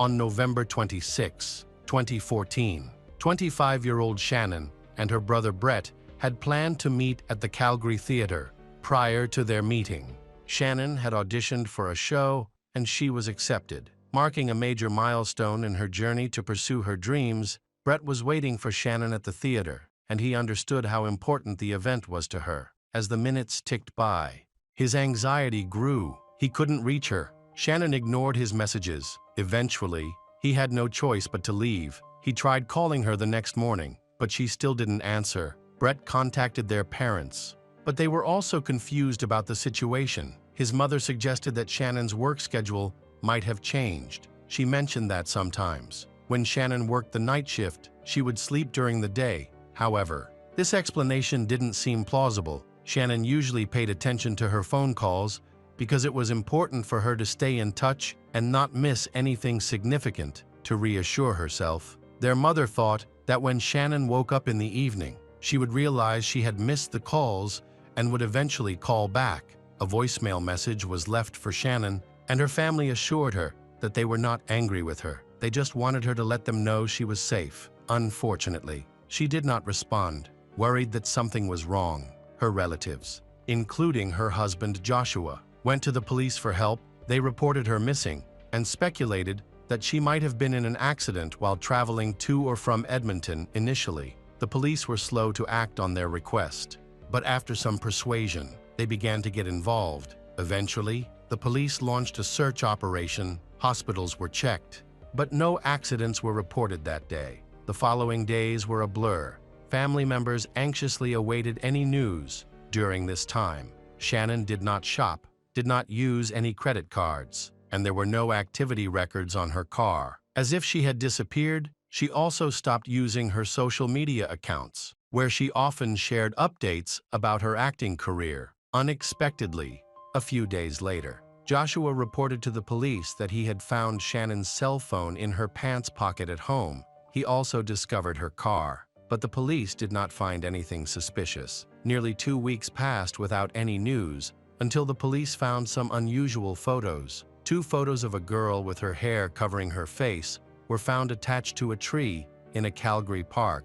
Although the identity could not be confirmed. The girl bore a strong resemblance to Shannon, especially due to her bright red hair. It appeared that a potential kidnapper was taunting the police. Search efforts were organized in Big Sugar Creek, one of Canada's largest parks. Several teams were formed, including volunteers and Shannon's family members, for 2 days. Police scoured a large area, assisted by specially trained dogs and a rescue helicopter that surveyed the park from the air. Unfortunately, these efforts were unsuccessful. It was later discovered that the images that prompted the search were part of an art project created by local university students. Realizing that their photos had been mistakenly taken as evidence in connection with the case, the students contacted the police to clarify the situation. During this time, her family anxiously awaited news, but there were no clues regarding Shannon's whereabouts. It was unclear whether she would ever be found alive. The idea of a kidnapping seemed unlikely, as no ransom was demanded, nor had the family been contacted. Joshua revealed a previously unknown fact to the police. He explained that his wife had been struggling with her acting career for years. One evening, she called him and confessed that she had considered jumping off a bridge during a particularly difficult time. She had just suffered another disappointment after auditioning for a role in a television series she had hoped to land. Fortunately, she was able to overcome the emotional pain, but she later suffered a nervous breakdown. The police were concerned that such a traumatic experience might have led her to consider end life. Police and divers searched rivers in the area, hoping to find any sign of her. Unfortunately, despite exhaustive searches along the riverbank for miles, they found no clues, and the investigation hit a dead end. By May 2015, nearly 6 months after Shannon disappeared, the police still had no clue as to her whereabouts. During this time, an experienced police officer named Christine took over the investigation, having worked in the homicide division for many years. She was known for her determination and attention to detail. Her previous efforts had led to the arrest of many dangerous criminals, and she was committed to solving this case. Christine decided to investigate those close to Shannon. She wanted to learn more about her husband, Joshua. From the beginning, he seemed like a kind and positive person. He cooperated fully with the police, allowing them to search his home twice and readily answering their questions. He also supported Shannon's family when they went to the police station to report her disappearance. Even after she went missing, the family kept in touch with Joshua, comforting each other and holding out hope.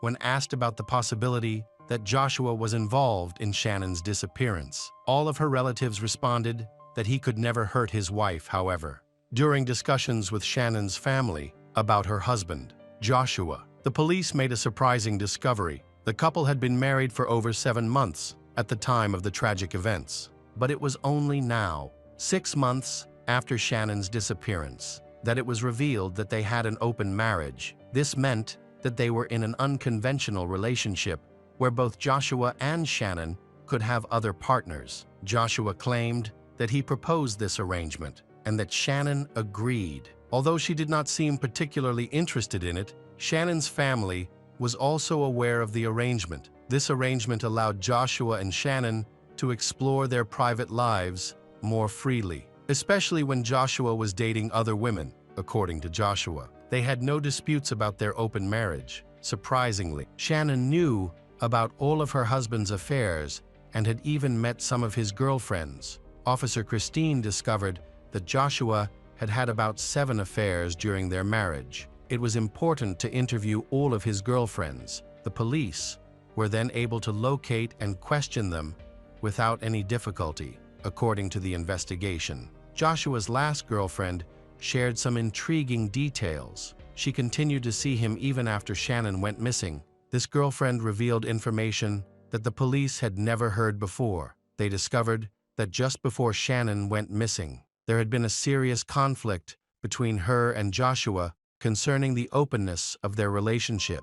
When Shannon decided to end their open marriage, Joshua's girlfriend stated that to avoid further conflict, he agreed with Shannon's decision. However, a week later, Shannon discovered that Joshua was still in contact with his girlfriend. Despite his promise to end the relationship, she found out because he had locked his phone, which was unusual, as they had previously been free to check each other's devices. When Joshua gave her the password, Shannon discovered that instead of breaking up with his mistress, he had decided to marry her, making Shannon the second person in his life. Joshua claims he is planning to file for divorce soon. Shannon felt deeply betrayed after throwing away Joshua's phone.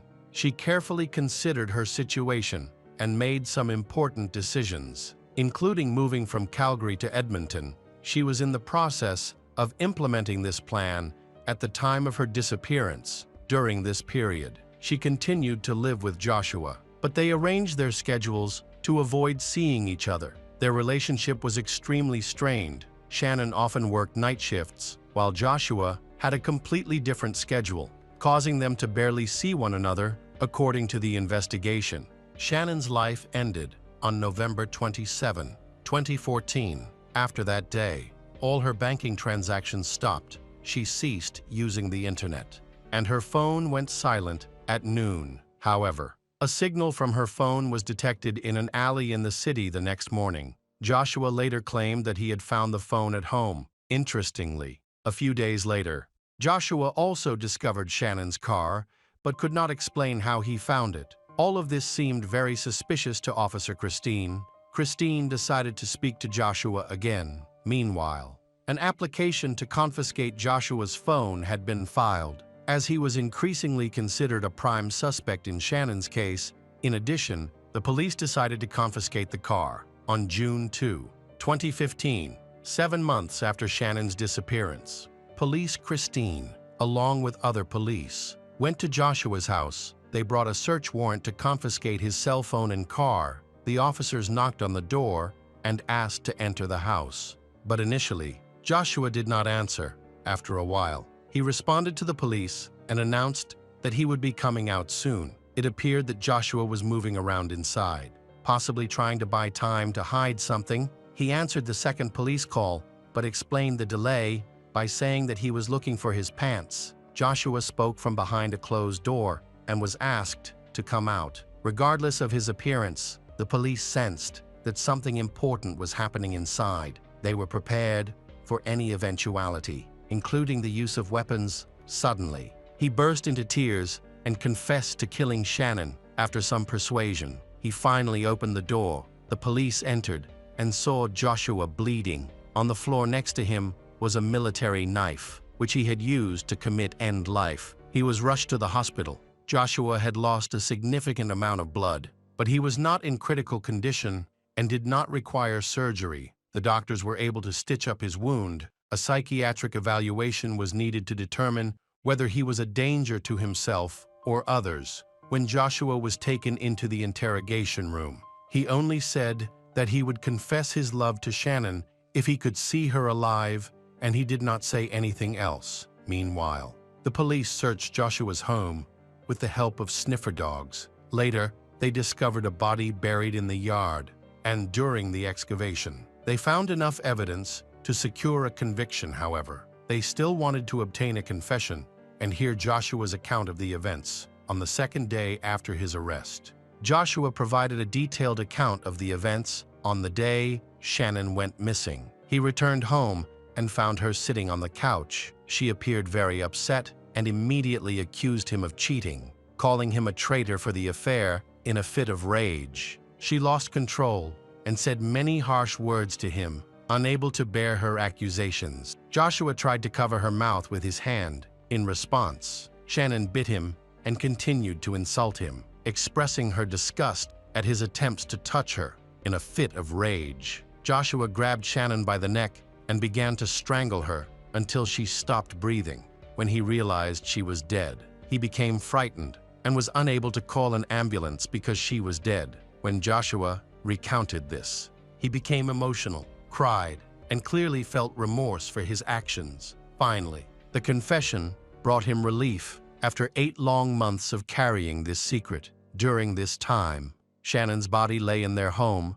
Despite being checked twice by the police, they ignored the containers on the back porch, which were hidden under trash bags to avoid detection. Joshua Burgess, was charged with second-degree murder. Shannon's family eventually learned the truth about what had happened, shocking everyone to discover that the killer had been near them the entire time. Even helping to find Shannon, Joshua's trial attracted considerable public and media attention. Despite his remorse, Joshua did not want to make his confession public and refused to attend the trial. Shannon's family believed that he was a coward who did not dare to face Shannon's loved ones. The prosecutor's office and the family contended that it was a premeditated murder and that he was still trying to hide the evidence. He acted as if nothing had happened. Hoping to escape prosecution and punishment at the last minute, the jury found Joshua Burgess guilty of second-degree murder,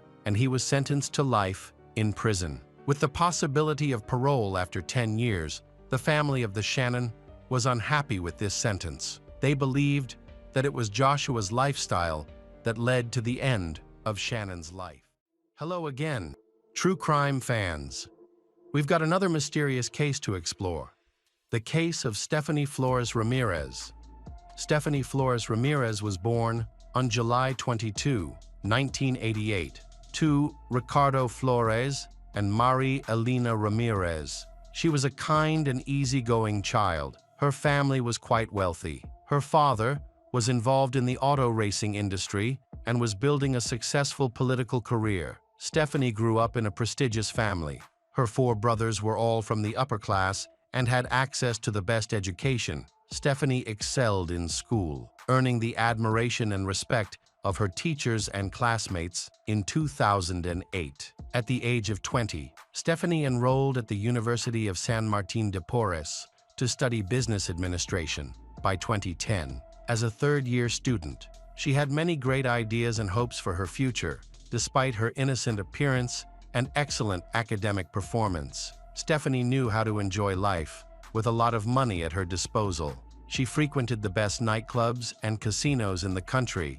On the night of May 30, 2010, at a casino called Atlantic City, Stephanie met a mysterious man named Joran van der Sloot at around 3 a.m. She sat down at the poker table next to him, and they were instantly attracted to each other, although they came from different countries. They both spoke fluent English and quickly found common ground. Stephanie was drawn to Joran's confidence and easygoing demeanor, while he was captivated by her beauty and smile. During their conversation, Stephanie asked Joran how he came to Lima. He said he was on vacation to escape some personal troubles. At that time, Stephanie had no idea that his troubles were related to the murder of a woman. Joran deceived her by claiming that he was the son of a wealthy lawyer and judge. This made Stephanie feel safe, as she believed that someone from a wealthy family like hers could not be dangerous. They talked at the poker table late into the night. Stephanie was an experienced gambler, knowing how to assess odds and calculate how to win money. Just a few days earlier, she had won $1 in a game after hours of chatting. They had consumed a considerable amount of alcohol. What started as a casual conversation gradually turned into flirting. Eventually, Joran invited Stephanie to spend the night with him, and to her surprise, she agreed. They went to a hotel in the Miraflores area, where Joran rented a room. There are differing accounts of whether the pair became intimate. Some say they had an intimate encounter, while others claim that Stephanie simply went to his room to continue playing online poker. The details of that night are somewhat unclear, however. It is confirmed that at some point, Stephanie accessed Joran's laptop.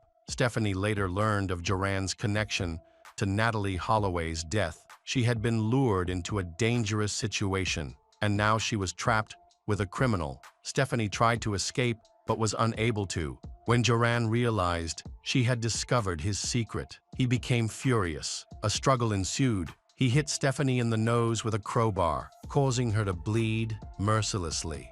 Joran overpowered her and began strangling her. He then continued to attack her until she stopped breathing. When morning came, Stephanie still hadn't returned home. Her father, Ricardo, grew increasingly worried as time passed. He knew his daughter always came home, which made him fear that something was wrong. He contacted his son, Enrique, For help in finding Stephanie, they called Stephanie's co-workers, but when they found nothing, they contacted the police to report her missing. Ricardo discovered that his daughter had been gambling the night before. Peruvian police then went to Atlantic City to investigate further. There, they reviewed surveillance camera footage of Stephanie playing poker and drinking during the night. She met a tall young man. The police quickly identified him and obtained his national identification number. From that point on, Joran van der Sloot became the prime suspect in Stephanie's disappearance. It was discovered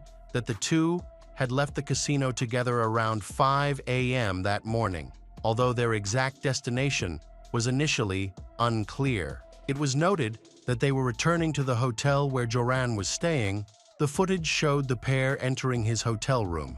Hours later, Joran left the room alone, but returned with 2 cups of coffee and a loaf of bread. 3 hours after they entered, Joran left the room again, still alone. As he left, he informed a hotel employee that Stephanie was still in the room, but asked that she not be disturbed as she was only sleeping. On June 2, 3 days after Stephanie's death, and after Joran had checked out, a hotel employee discovered her body in room 309.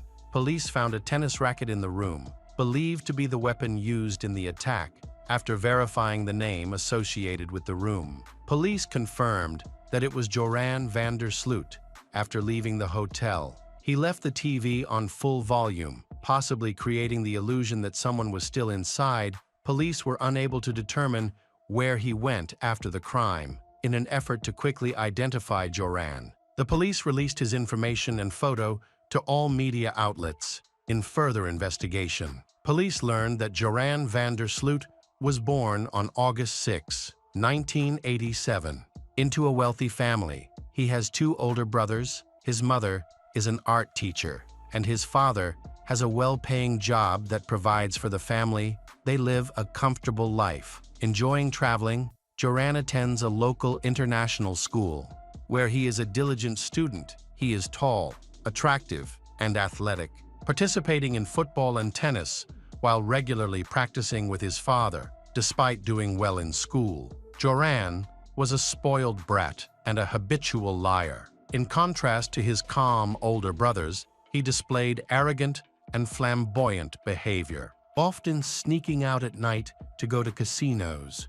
In 2005, he met an American girl named Natalie Holloway. As their relationship developed, Joran expressed a desire to be intimate with her. When Natalie refused, he became violent and kicked her in the head when she was unconscious. He abused her to cover up his crime. He murdered her. The case of Natalie's disappearance and Joran's involvement attracted international media attention. Maintaining public interest for a decade, Joran was the prime suspect from the beginning. But due to numerous legal issues, he could not be convicted despite repeated interrogations and detentions. How did Joran get to Lima? And where did he get the money for the trip? In fact, he blackmailed Natalie's family, promising to reveal the location of their daughter's body in exchange for cash. After receiving a portion of the money, Joran fled to Lima to pursue his gambling ventures there. At a casino in Atlantic City, he met his second victim, Stephanie, whom he killed on the 5th anniversary of Natalie's death. Joran became the prime suspect in the case, leading to his placement on Interpol's wanted list. Police in neighboring countries were informed of the situation. His whereabouts were soon traced. When he entered Chile via the Chacaluta border, police confirmed that he was in Chile. After tracing him, he was later found after taking a taxi in Vina del Mar, a coastal city. Chilean police arrested him as he was walking toward Santiago. Joran was immediately taken into custody, and the bloodied clothing of the victim, Stephanie, was found in his possession. Initially, Joran denied any involvement in her death, claiming that armed robbers had attacked them in their hotel room. He alleged that when Stephanie refused to cooperate, they killed her. This explanation was seen as an attempt to evade responsibility. On July 5, after Joran was deported to Peru, an official investigation began. He was questioned, and after several days, of police interrogation. He realized he had no way out and confessed to the crime. In his written statement, he detailed the events that took place that night. He claimed that he had left the hotel to buy coffee and bread, but when he returned, he discovered that Stephanie was using his computer and that she knew he was involved in Natalie's death. According to Joran, when he tried to explain with Stephanie, she hit him and ran toward the door. He then stopped her. He insisted that he never intended to kill her. However, when she invaded his privacy without permission, he became angry, lost control, and ultimately took Stephanie's life. Joran claimed that he drank coffee laced with an illegal pill, then packed his things and left the hotel. Subsequent toxicology tests showed no trace of any pills in his system, suggesting that he may have used this strategy to reduce his sentence in Peru. Crimes committed under the influence of illegal substances often result in lighter sentences, and it appears that Joran's attorneys were aware of this and sought to exploit it. Joran was subsequently arrested on charges of robbery and first-degree murder. Given the severity of Joran's actions and the wealth of his family, the judge denied his request for bail on the morning of the trial. An angry crowd gathered outside the courthouse, expressing their outrage by throwing fruit and eggs at Joran as he was escorted inside. Joran had previously been held in a maximum security prison in South America, known for its harsh conditions. Where he was constantly monitored, he was offered a chance to be transferred to a prison in Aruba if he revealed the location of Natalie's body. But he refused the offer. Joran's attorneys have argued that Joran lost control during the attack on Stephanie because she took his laptop without permission. If the judge had accepted this argument, Joran could have faced a lighter sentence of only 3 to 5 years in prison, and with good behavior, he might have been released after 20 months. However, these efforts have failed. On January 11, 2012, Joran van der Sloot pleaded guilty to the murder and robbery of Stephanie Flores Ramirez. He was sentenced to 28 years in prison and ordered to pay $75 to Stephanie's family. This marked the end of Stephanie's case. However, Joran's criminal story is not over yet. He was recently extradited to the United States to face charges of extorting Natalie's parents. Concerned that his sentence could be longer than life, he decided to plead guilty. Natalie Holloway's case took a turn when Joran van der Sloot pleaded guilty to extortion and wire fraud. The plea added 20 years to his sentence, which he would have to serve after his release from a Peruvian prison. Although Joran confessed to killing Natalie, he was not punished for that crime. Instead, he was sentenced to a total of 28 years in a Peruvian prison. After serving his sentence, he was transferred to a U.S. prison to serve an additional 20 years for extorting Natalie's family.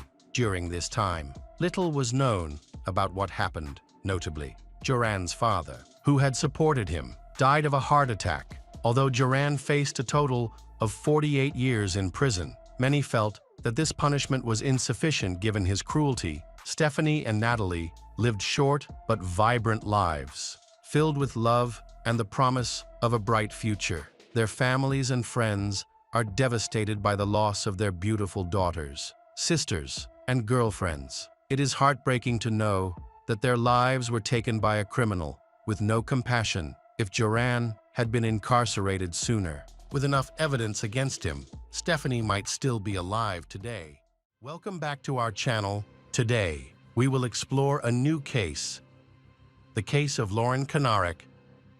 Michael Barrassone, an Olympic equestrian champion, was regarded as one of the world's top trainers. He coached other Olympic athletes and represented the USA at the 2008 Beijing Olympics. Barrassone owns 2 beautiful horse farms, one outside Palm Beach and one in New Jersey's prime horse country. He calls this one Hawthorne Hill, a paradise for horse enthusiasts. The property housed dozens of horses that required constant care. Lauren Kanarek contacted Michael with the dream of becoming an equestrian champion. Her passion for horses began at the age of 3, when she and her parents visited a small horse farm in Wellington. Florida, seeing a horse for the first time, left a lasting impression, and from that moment, she couldn't stop thinking about these animals. As she grew older, her desire to pursue equestrian sports only strengthened.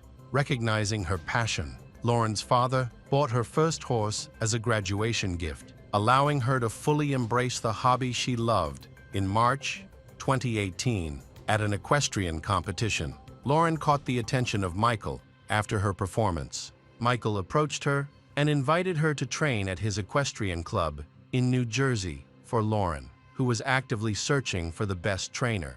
This was an incredible opportunity. She was thrilled by the chance to train at Michael's prestigious club. However, no one could have predicted the challenges that lay ahead for both Michael and Lauren as they worked together. The one thing they undeniably shared was a deep, mutual love for horses. By that time, Lauren owned 2 horses. Michael spoke passionately about his equestrian club, saying, "This was my life, it was my home, I built it from scratch, it was my love." Michael provided Lauren with accommodations at his farm in New Jersey, where she moved in with her boyfriend, Rob Goodwin. They agreed that Lauren would pay Michael $5 a month for her training and housing. Lauren stayed in a white farmhouse that Michael shared with his assistants, Justin Harden and Mary Haskins Gray, who also worked in the equestrian field. Michael and Mary were not just colleagues, they were in a romantic relationship. Mary, who was divorced, had 2 children from her previous marriage, a daughter and a son. The group lived together peacefully, and Michael had a good relationship with everyone. For Lauren, it seemed as though her childhood dreams had come true, and her life appeared to be going well. She even shared photos on social network of herself with Michael, believing everything was perfect. However, her coach found her to be a challenging and demanding student. Stable workers noted that by the summer of 2019, tensions had risen between Michael and Lauren. The issues began when most of Lauren's sessions were led by his assistants, Justin and Mary. Lauren had hoped to train directly with the Olympic champion, not with his assistants. Each day, the atmosphere on the farm seemed to become increasingly intense, as though something terrible was about to happen. Lauren and Mary's relationship became increasingly strained. Lauren resented Michael for spending more time with Mary and wanted all his attention for herself. Unwilling to let anyone stand in her way, Michael understands the conflict but doesn't want to push Lauren away since she pays him every month. At the same time, he wanted to protect his romantic relationship with Mary. Frustrated, Lauren wasn't willing to accept the situation. Lauren, an active social network user, quickly launched an online campaign. She shared a narrative using a chessboard analogy. Michael was portrayed as the king trapped and defeated, while Mary was depicted as the queen who would need to be sacrificed to protect the castle. The stables. 2 weeks later, Lauren posted a message. "Anyone who continuously kicks a sleeping beast will sooner or later wake it up." Tensions in the Hawthorne Hill had reached a breaking point. Lauren expressed her growing concern for her horse's well-being to her father, saying, "They're the reason I wake up in the morning, and the reason I can't sleep at night." She believed her horses were being mistreated, claiming they were either underfed or overfed. Meanwhile, Michael's staff accused Lauren of violating the barn's rules, with one stable worker alleging that they had seen her sneaking into the barn at night. Rumors began to circulate that she was planning to do something with the horses. Lauren defended herself, explaining that one of her horses required special care. She and her boyfriend, Rob, hid a recording device in the barn. As Lauren claimed, she felt unsafe around Michael's staff. At the same time, she posted another angry message on social network, accusing Michael of racism and homophobia. Michael, enraged by the accusations, vehemently denied them, fearing the damage they could do to his career. The Olympic champion, who had worked for years to build his reputation, was terrified that everything he had achieved was being undermined. In her next post, Lauren claimed that the 6'3" man had been bullying her, leaving her fearful for her safety. However, there were no witnesses to support her allegations, which worked in Michael's favor. The stable staff, unaware of the full story, feared that something terrible might happen, Michael revealed that living with Lauren and her boyfriend under the same roof had become intolerable. He asked Lauren to take her belongings, including her horses, and leave with Rob. However, Lauren had no intention of leaving. Eventually, Michael and Mary decided to leave the house themselves. They relocated to Michael's winter property, just 30 minutes from Palm Beach, Florida. Mary's daughter was sent to camp, while her son went to live with his biological father, as staying together with the children no longer felt safe. On July 31, 2019, at 9 p.m., Michael called the police, saying, "There's a war going on, and it needs to be dealt with right now. I've had enough. They threw us out of our home, and I need to deal with this tonight. I need them to leave." The police dismissed the call as a standard landlord-tenant dispute and did not intervene. Michael later described his turmoil, saying, "My paradise had turned into hell. I walked outside and circled the house all night. Without stopping, it was like that every day. I wasn't sleeping, and I wasn't eating." Lauren continued her online harassment, posting another message on social network filled with accusations and threats. On August 3, 2019, at 9:35 a.m., Michael contacted the police again, stating, "They're crazy, they're stalking us, and we're afraid for our lives." However, Lauren's father dismissed Michael's calls to the police as fabrications. It was later revealed that Lauren had filed a complaint with Safe Sport, an organization that investigates misconduct in sports. Accusing Michael and Mary of mistreating her, Lauren alleged that Michael had intimidated and verbally abused her, though she did not accuse him of physical violence. On August 7, 2019, a van arrived at Michael's home, and a woman stepped out. She turned out to be a social worker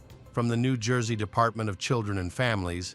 She approached Michael and asked, "I need to speak with Ms. Mary. Where can I find her?" Michael called Mary over. The social worker intended to check on Mary's children, but the children were not at home at the time. The barn staff reassured the social worker that the children were well cared for and treated kindly by Michael and Mary. Social worker confirmed that there were no social problems in their family. However, the implication of potential harm toward children deeply upset Michael. Feeling pushed to his limit, he decided to take decisive action. Inside his office, Michael opened a safe and took out a black and pink weapon. He left the house, got into his truck, and drove down the gravel road to the farm where the Lauren and Rob were staying. What happened next remains uncertain, but at 2:13 p.m. that day, Lauren called 911, struggling to breathe. She said, "I've been attacked in the heart. Michael Barrasone attacked me. Please help."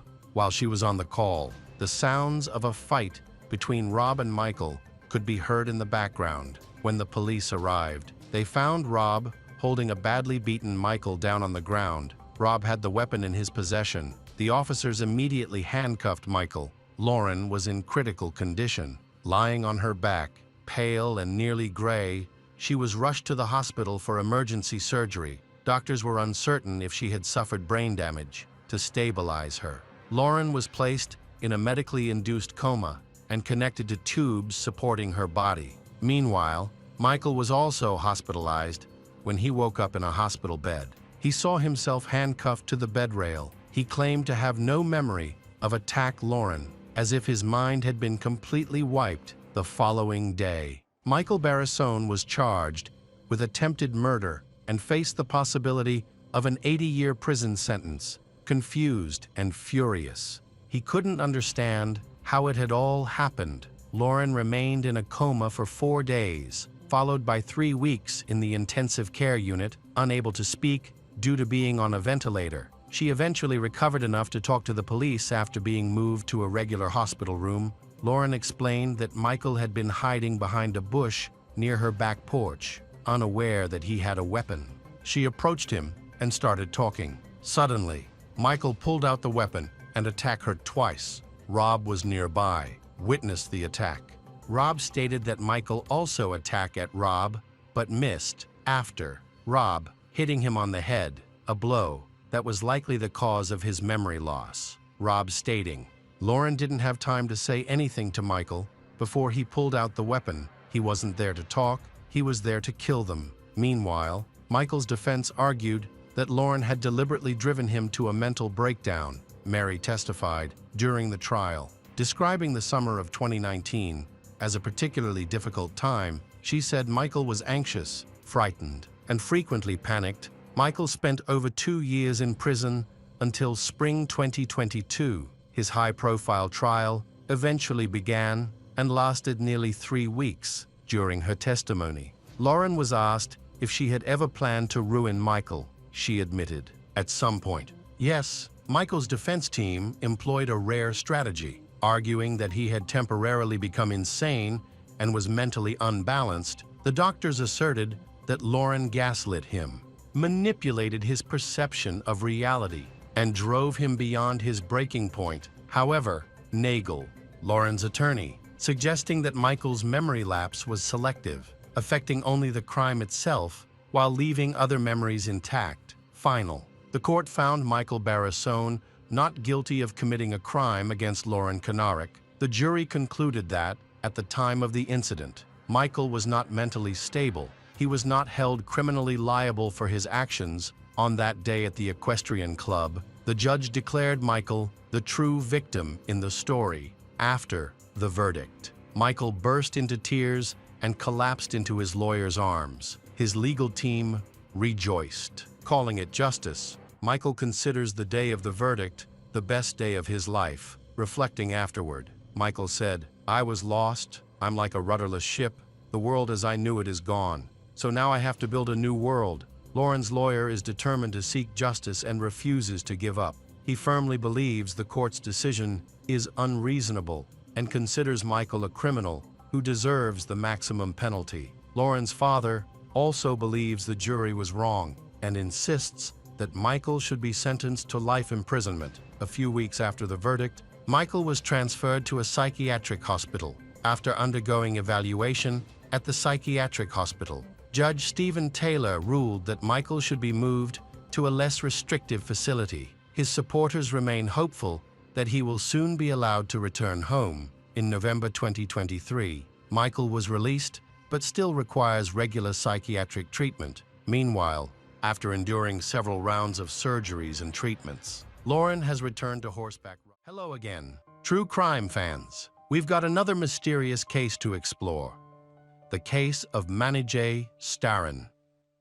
Manijay Staran was born on May 23, 1989. Little is known about her childhood, except that she had an older brother by the age of 34. She was living in a small apartment and struggling financially. She also dealt with mental health issues. Manijay worked hard to overcome these challenges to create a safe and comfortable environment for her children. But it was a difficult journey. Her relatives had to help care for her children. Her life continued without major changes until something unexpected happened. On May 1, 2023, the St. Paul police received a disturbing call from Manijay's father. He had last spoken to her on April 23, and she seemed very scared. He believed that she was afraid of her boyfriend. The police began searching for her, but did not find her in her apartment. A man who claimed to be the father of one of Manijay's children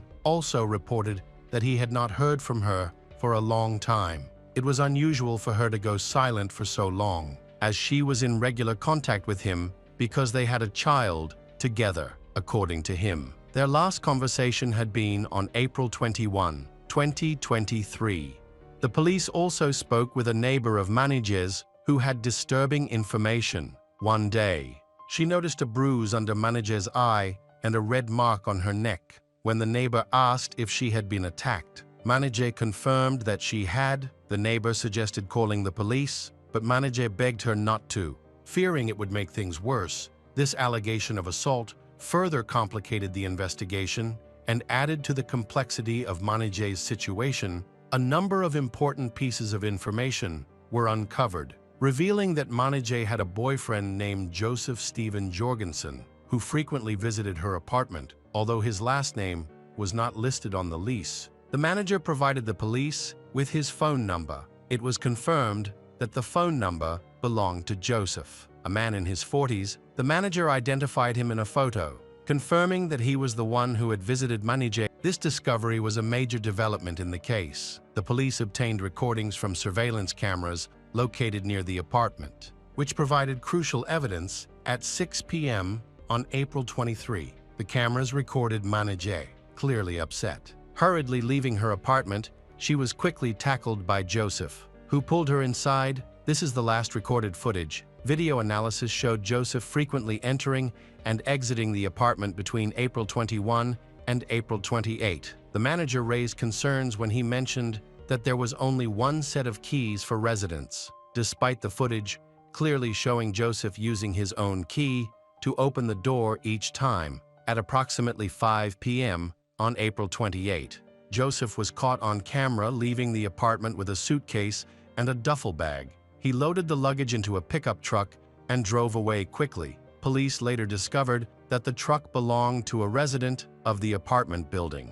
Police also spoke with a friend of Manijay, who had valuable information about her lifestyle and her relationship with Joseph. The friend explained that although Manijay struggled with drug addiction, she always kept in touch with her family and never went more than a day without contacting them. Therefore, her absence for several days raised alarms. The friend also recounted a phone conversation with Joseph after Manijay went missing. Joseph claimed that Manijay went to the store but did not return. According to the family friend, Joseph expressed concern that a man named Kyle might pose a threat to Manijay. After Manijay went missing, Joseph took no action. He did not report her absence to the police and continued with his daily life. He was the last person to be in the apartment before she went missing. Concerned and with mounting evidence, police entered Manijay's apartment with the building manager and quickly discovered alarming signs. The bedroom window was broken. In the living room, they found a television with a severely cracked screen, which the manager confirmed had never been damaged before. As they continued their search, police found broken glass on the microwave, with shards scattered throughout the bedroom. The mattress had a large hole in it, and there were red marks on the bed, which raised suspicions. The anxiety surrounding Manijay's disappearance grew, revealing a troubling array of evidence. On May 25, after completing the necessary legal procedures, officers obtained a search warrant and processed Manijay's apartment for vital evidence. Experts discovered a disturbing scene. There was a large amount of blood in the living room and kitchen, especially on the sofa and floor. Police confirmed that efforts had been made to clean up the scene. It was clear that someone had been seriously injured or possibly dead in the apartment. Preliminary analysis confirmed that blood samples taken from the scene belonged to Manijay. As officers continued their investigation, they uncovered important information about her finances. They discovered that she had received government assistance in Minnesota through electronic benefit transfers, which allow recipients to make purchases directly at retail stores. Police quickly realized the significance of this discovery and obtained a warrant to access Manijay's account records. They found a series of transactions made after her disappearance. One notable transaction occurred on May 9, 2023, when Joseph used Manijay's card to withdraw cash from a highway ATM. That same day, he made a purchase at a store, buying items such as a cleaning bucket, 2 boxes of paper towels, trash bags, liquid detergent, gloves, and disinfectant wipes. The strange combination of items aroused the police's suspicions. On May 11, Joseph used Manijay's card again, this time at a grocery store. He also went to a hardware store, where he purchased more paper towels, cleaning supplies, and disinfectant wipes. The repeated purchases of these items further raised concerns about Joseph's actions and intentions. Police obtained a warrant to access information associated with Joseph's Google account. After reviewing the data, they discovered a series of significant internet searches made by him. On May 1, he searched for how to report a missing person. On May 3, Joseph searched for methods to delete files. On May 23, he inquired about removing Jeeps from a scooter. Finally, on June 4, he read about lime for soil. It is important to note that lime is a substance that can accelerate the decomposition of a body and eliminate the associated odor. The investigation team was aware of this, raising their concerns about Joseph's potential involvement in Manijeh's disappearance. With compelling evidence against him, they obtained a search warrant for his home. On June 26, a special weapons and tactics team arrived at Joseph's home, prepared for a potentially dangerous situation. When police confronted him in the apartment, he resisted and barricaded himself in his bedroom, shocking everyone present. He lit a fire to escalate the situation. The special weapons and tactics team proceeded with extreme caution, but were unable to apprehend him. He resisted aggressively and even attempted to grab one of the officers' weapons. Joseph was eventually restrained and taken to a local hospital for evaluation to rule out any mental health issues that might have influenced his behavior at the time of his arrest. There were 2 other people in the apartment, including an unidentified woman. She was injured, with bruises, scratches, and a red mark on her neck. The woman later reported to the police that Joseph had choked her and threatened her with violence. Claiming that the neighbors would not hear her screams, the second person living in the apartment was Joseph's roommate. When the task force arrived, he hid in his bedroom, where he was discovered and arrested. He later informed the St. Paul Police Department that he had suffered a traumatic brain injury, which had resulted in a loss of smell. He also mentioned his long-standing relationship with Joseph and explained that, due to his busy Monday through Friday work schedule, he rarely interacted with Joseph or the women Joseph brought to the apartment. The roommate also noted that he had only met Manijeh once or twice and emphasized that he did not have a close relationship with her. When the roommate asked Joseph about Manijeh's whereabouts, Joseph told him that she had been admitted to a psychiatric hospital. The man also admitted that he had used Manijeh's money. Joseph had given him her card and PIN, leading him to believe that he had access to the account. Police interviewed the manager of the residential complex where Joseph lived. He reported that on May 15 or 16, 2023, residents complained about a foul odor coming from Joseph's apartment. The manager noted that it resembled the stench of a dead animal. To determine the source of the odor, on May 18, the manager and a maintenance worker attempted to enter Joseph's apartment to investigate. However, Joseph acted aggressively and blocked their path. The manager then instructed Joseph and his roommate to clean the apartment and gave them a week to do so. Shortly thereafter, both the manager and maintenance staff saw Joseph carrying large black duffel bags out of the apartment. The sight shocked witnesses, who began to speculate about what might be in the bags. The forensic team from the St. Paul Police Department conducted an investigation of Joseph's apartment. During the search, they discovered more evidence. Their report noted a significant amount of blood in the bathroom and in his closet. There was a foul odor in his home that matched the odors reported by residents. They also discovered other biological material found in the home. After arresting Joseph, the police accessed Jeep's data from his phone, which pointed to a storage facility where Joseph rented a room with a refrigerator through his roommate. Realizing the importance of this clue, they obtained a search warrant for the storage facility. On June 28, the police began investigating the location. As they approached the storage facility, they immediately smelled a very unpleasant odor. The police decided to cut the lock to gain access. Once inside, they discovered containers wrapped in plastic, a blue gym bag, and a small suitcase. Notably, one of these bags was similar to the one Joseph was seen carrying out of Manijeh's apartment in the surveillance footage. They also found a green bag containing cleaning products similar to those Joseph had previously purchased, sitting on top of the refrigerator. On the advice of forensic experts, the police carefully removed the containers and sports bags from the refrigerator, from which the foul odor was emanating. The contents were inaccessible until they were sent to the medical examiner for further analysis. After X-rays were taken, it was discovered that all of the containers contained human remains. The Office of the Chief Medical Examiner then conducted an autopsy and determined that all of the body parts were carefully packaged wrapped in multiple layers of paper, film, and bags. Opening these packed remains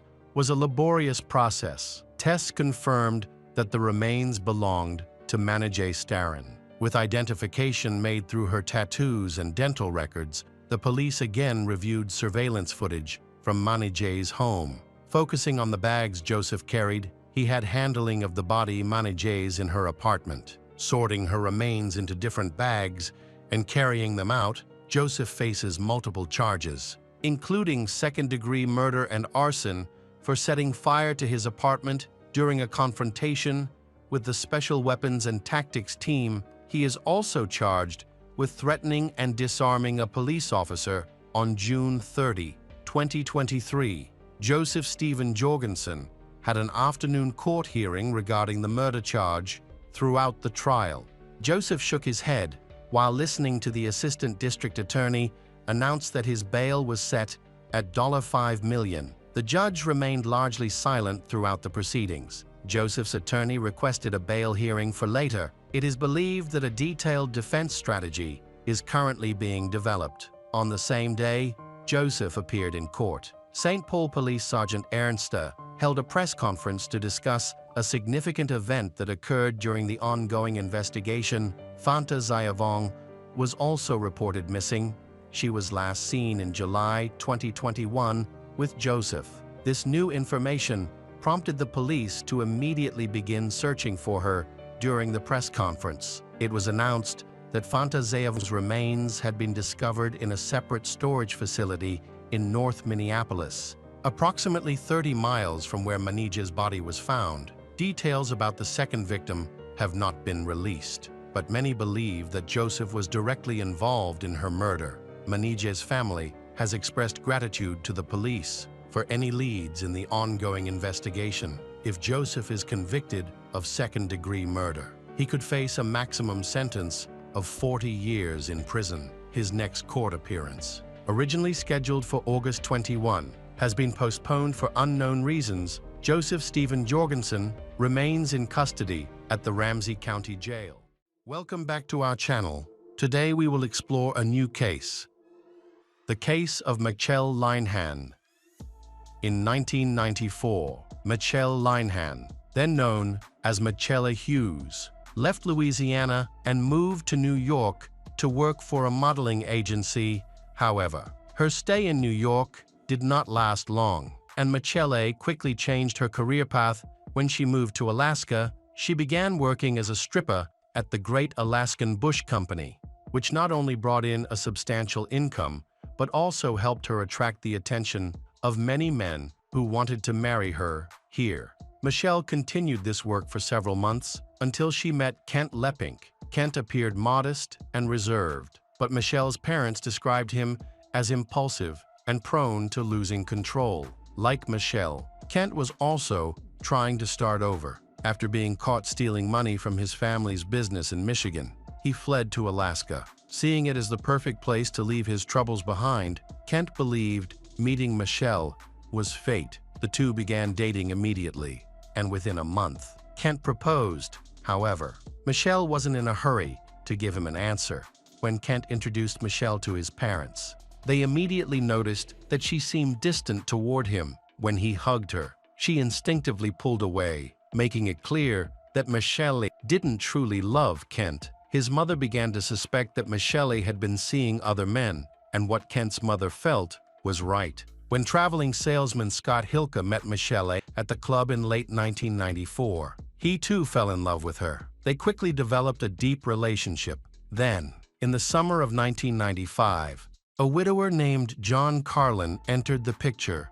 John, a single father who had recently lost his wife to cancer, although soon discovered Michelle's other relationships. He had already fallen in love with her and also proposed. Remarkably, both Kent and John, the two men, were aware of each other for several months. John, Kent, and Michelle even lived in the same house in Anchorage. This wasn't just a love triangle, it was a complex web of relationships. People at the strip club where Michelle worked believed she was simply skilled at manipulating others. She took full advantage of her relationships, receiving money lavish gifts, and financial support from her admirers. Other dancers didn't find the gifts unusual, as club patrons often gave such presents to gain the women's attention. However, no one truly believed Michele intended to marry any of these men. All of them were at least 10 years older than her, but she had a way of charming each one. She skillfully played her game. Knowing exactly how to manipulate and control the men in her life, Michele insisted that she never asked for more than what they were willing and able to give. Meanwhile, Kent remained hopeful and genuinely believed he was preparing for a wedding with Michele. In preparation for this momentous occasion, Kent's father planned to travel to Anchorage in the spring of 1996 to meet his future daughter-in-law. However, shortly before his arrival, she suddenly disappeared. When Kent's father reached Anchorage, he found his son in a state of grief. After a brief visit, he returned to Michigan without fulfilling his purpose. On May 2, 1996, Kent's body was discovered along a deserted road. 80 miles south of Anchorage, he had been attacked 3 times, in the back, chest, and head. His body was found by accident when electricians working nearby noticed his bright red jacket. That same day, a letter arrived at his parents' home. The letter contained instructions that it should only be opened in the event of his death. When his parents received the letter, they immediately tried to contact him, but were unable to reach him. The exact time of Kent's death could not be determined, but forensic experts estimated that he had died 1 or 2 days before his body was discovered. Shell casings were found near the body, but the murder weapon was missing. When the Leppink family learned of the tragedy, Kent's mother immediately remembered the letter her son had left behind, still sealed as he had instructed. At the same time, investigators at the crime scene were unaware that critical evidence was not there, but was instead in the possession of Kent's parents. The letter said that if he died under suspicious circumstances, John, Michelle, or Scott Hilke could be held responsible. He also requested one more thing, which was to ensure that Michele would spend a long time in prison. Kent clearly suspected Michele and one of her lovers of plotting to kill him. His parents immediately contacted the police and handed over the letter he had written. When detectives opened the envelope, they quickly realized that this case would be anything but straightforward. The letter provided critical clues and leads, prompting them to thoroughly investigate everyone involved in the love triangle. Scott said he was surprised to learn he was being investigated. As he was not in Alaska at the time of the murder, investigators reviewed all airline and phone records and determined that Scott was not in Alaska, so he was cleared of any involvement in Kent's death. The following day, detectives questioned a woman, Kent's close friend. At the police station, she broke down in tears upon learning that Kent had been violently killed. During her questioning, she revealed that Kent owned a weapon and mentioned a significant detail. Kent had a $1 million life insurance policy, with Michelle listed as the beneficiary. This could be Michelle's motive for harming Kent. However, investigators discovered that just days before his death, Kent had removed Michele as the beneficiary. Meanwhile, Michele was unaware and still had a motive for the murder. A few days after Kent's body was found, police searched his car and discovered another envelope in the glove compartment. This letter seemed to be a correspondence between Michelle and John Carlin. In it, they discussed how John had supposedly bought a cabin at Lake Tahoe and invited Michelle to spend the weekend there. However, detectives uncovered that John hadn't actually purchased any property. It was a lie. The whole situation seemed staged, as if John and Michelle were exchanging messages designed for Kent to find. The letter appeared intended to provoke Kent's jealousy and prompt him to travel to the lake, near where Kent's body was found. But why would they do this? Was it a trap to lure Kent? According to the police, the plan seemed to have worked. Kent had apparently become jealous, and it all ended with 3 weapon wounds. The problem was that this was all based on speculation, no concrete evidence, no witnesses, and not even the murder weapon. A few months into the investigation, the lead investigators were reassigned to another precinct, causing the case to lose momentum and eventually come to a complete halt despite several pieces of circumstantial evidence. No charges were ever filed. At the time, Hilka was living in California. Carlin and Michelle each left shortly after the murders.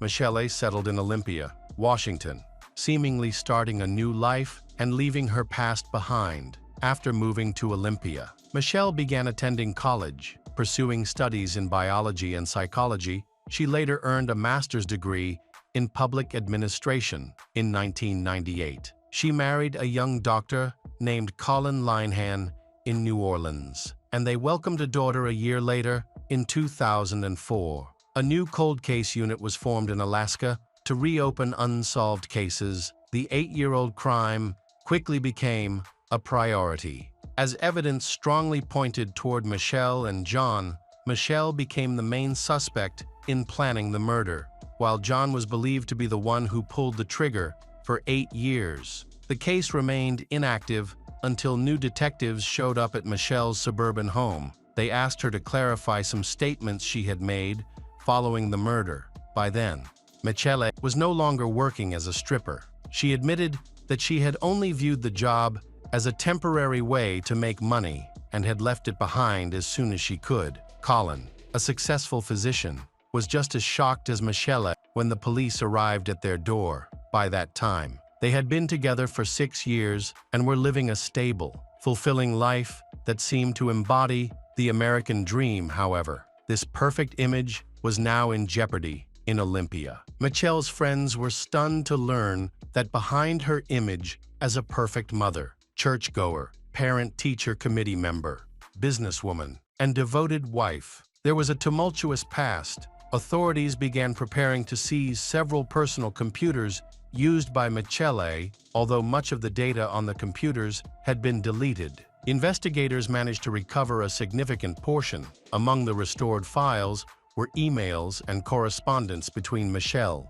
Kent, John, and Scott Hilka. It became clear that Michelle had captivated the hearts of all 3 men, telling each one he was the most important person in her life while dismissing the others as mere toys to cover her expenses. These revelations exposed the manipulative dynamics of their relationships, but did not provide enough solid evidence to charge her with murder. There were, however, incriminating findings in the case. Investigators focused on a letter sent the day before the murder, which discussed Seychelles, a country offering citizenship for a substantial fee. The key detail in the letter was Michelle's question about whether Seychelles had an extradition agreement with the U.S. and if it would extradite criminals. However, this alone was not enough to press charges, adding to the complexity. The murder weapon was identified as a .44 caliber Desert Eagle,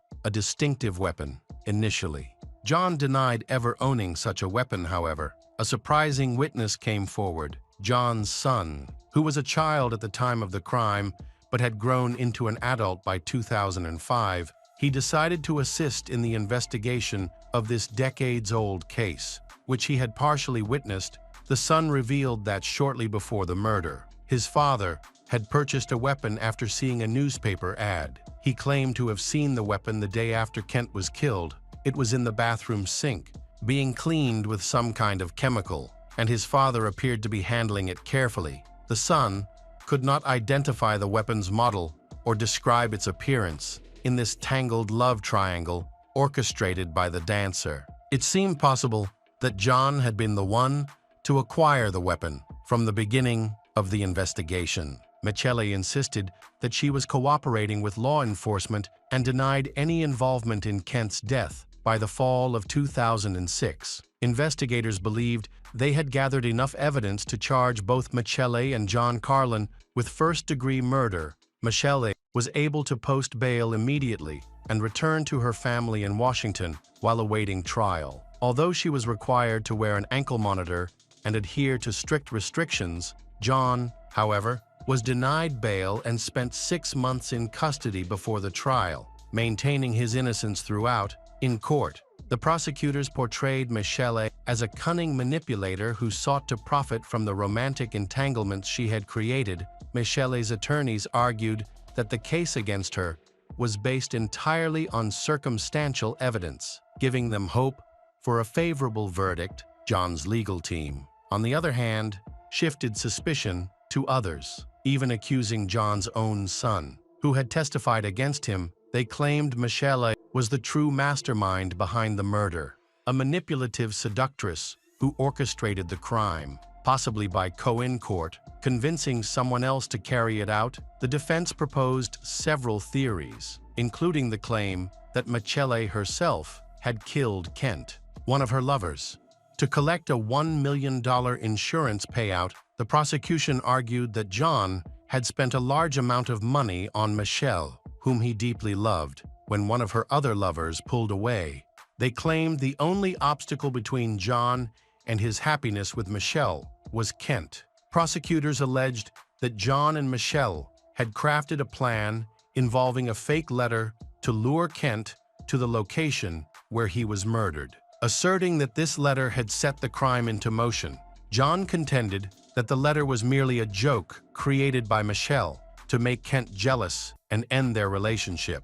The prosecution went on to present Michelle's exchanges with her lovers, including one between her and John, who stated that he would do anything for her, even risk his life. To the prosecution, this suggested that her lovers might have been willing to commit murder for her. They also highlighted emails referencing the Seychelles and escaping justice, which they argued reinforced their case. The defense countered that, aside from circumstantial evidence, most of the emails were vague and open to multiple interpretations. After 4 days of deliberation, the jury found John Carlin guilty of first-degree murder. John was sentenced to 99 years in prison when Michelle's trial began. She claimed that she never considered Kent her fiancé, as she had repeatedly turned down his marriage proposals and had agreed only to marry Scott. However, Scott and Michelle's relationship fell apart before the crime occurred. The defense argued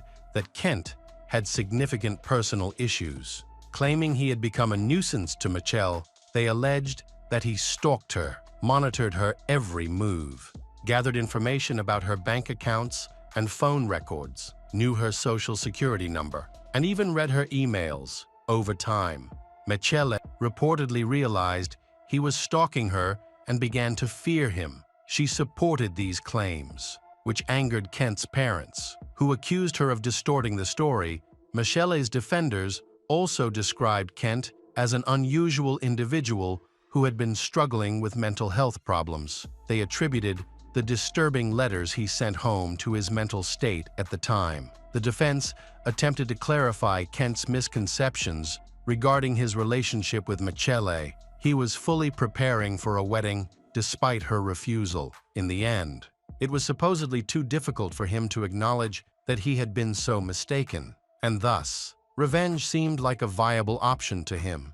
However, the defense argued that this did not make Michelle a bad person, let alone a murderer. They also raised concerns about the email exchanges, contending that it was inappropriate to edit or delete portions of the messages to leave only incriminating statements. The defense further disputed the assertion that Michelle had committed the crime or that she was the mastermind behind it. Under Alaska law, if it could be proven that Michelle was involved in planning the murder, her actions would legally be considered equivalent to pulling the trigger. Even the attorneys expressed concerns that Michelle's past might prevent the jury from recognizing her as the educated wife and mother she had become. Surprisingly, a former dancer who had worked with Michelle at a club testified for the prosecution. This witness kept a detailed diary in which she noted the favorite films of her friends and acquaintances. She claimed that Michelle was particularly obsessed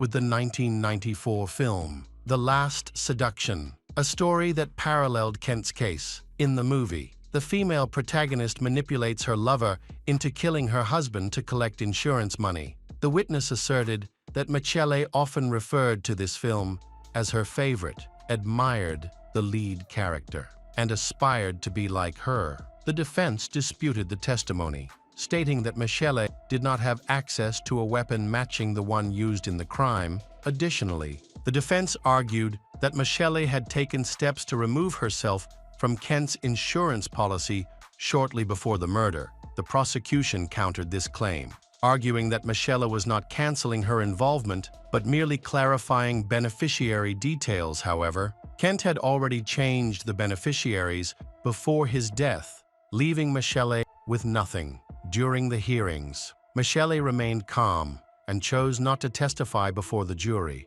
consistently asserting her innocence and claiming she had nothing to hide. The defense presented her husband, Colin, as a key witness to challenge the claim that Michele could be a murderer or the mastermind behind the crime. Colin played a crucial role in defending Michele's character, which the prosecution had tried to tarnish. He shared that, although he was aware of Michele's past work as a stripper, he admired her determination to take that job to pay for college and create a better future for herself. The defense argued that the prosecution's case against Michele relied entirely on circumstantial evidence and lacked any concrete proof. The trial lasted 5 weeks, followed by 2 days of jury deliberation. On October 22, 2007, Michele was convicted of first-degree murder. The verdict was devastating for Michele. Her fiancé Colin and their daughter, Kent's relatives, feel relieved and partially fulfill Kent's last wish before he was killed. Michele's attorney, however, was determined to keep fighting. The defense team filed an appeal, focusing on the missing murder weapon and the questionable evidence used to convict her. The rare weapon, believed to have been used to kill Kent, could potentially exonerate her, but it had not been found even more than a decade after the crime. After John Carlin began serving his sentence, he reportedly admitted to owning a weapon matching the description, a Desert Eagle of the same caliber as the murder weapon. John claimed he had lied earlier out of fear, believing he was being hunted and would be jailed based on his testimony. According to him, his weapon went missing shortly before the crime, but later reappeared. He explained that he had been forced to clean it with a chemical solution to remove fingerprints and then disposed of it by throwing it into a garbage container. All the while, John continues to insist that he did not kill Kent. After the hearings, Michele was sent to a women's prison in Alaska, where she awaited sentencing. She was eventually sentenced to 99 years in prison. During this time, Michele's husband frequently traveled to Alaska to visit her, striving to support both her and their family. 2 years later, Michele's attorney successfully overturned her first-degree murder conviction. A significant development arose when John Carlin, who had been beaten to death in a Lodge prison fight in 2008, while his appeal was still pending, became central to the case. Since Michele's conviction had been primarily based on John's testimony, the court dismissed the case following his death. This marked a turning point in Michele's favor. On February 5, 2010, the Alaska Court of Appeals overturned Michele's conviction. While awaiting a retrial, Michele was released on $250 bail. During the retrial, the prosecution was prohibited from referencing her previous conviction, the movie, or the victim's letters, as these were deemed speculative. As a result, the case against Michele began to look much weaker. Kent's parents attended the hearings and were shocked to learn of Michele's release on December 13, 2011. Anchorage Superior Court Judge Philip Volland dismissed the murder charge against Michele. Due to the prosecution's inability to prove her guilt, Michele resumed her life in Washington, where she now runs a laser surgery clinic after John Carlin's death in prison. His son filed a lawsuit against the state of Alaska and received $160 in compensation for his father's death. Kent's father passed away in 2014, but Kent's mother continues to visit Alaska. She considers it the only place where she feels close to her son and remains committed to seeking justice. Each visit, however, reminds her of the guilt she feels for being unable to fulfill Kent's final wish, as described in his letters. In the end, no one was ever held accountable for Kent's murder. Hello friends, welcome to our channel. Today, we're going to take a look at another horrible case with you. The case of Dana Laskowski. At approximately 11 a.m.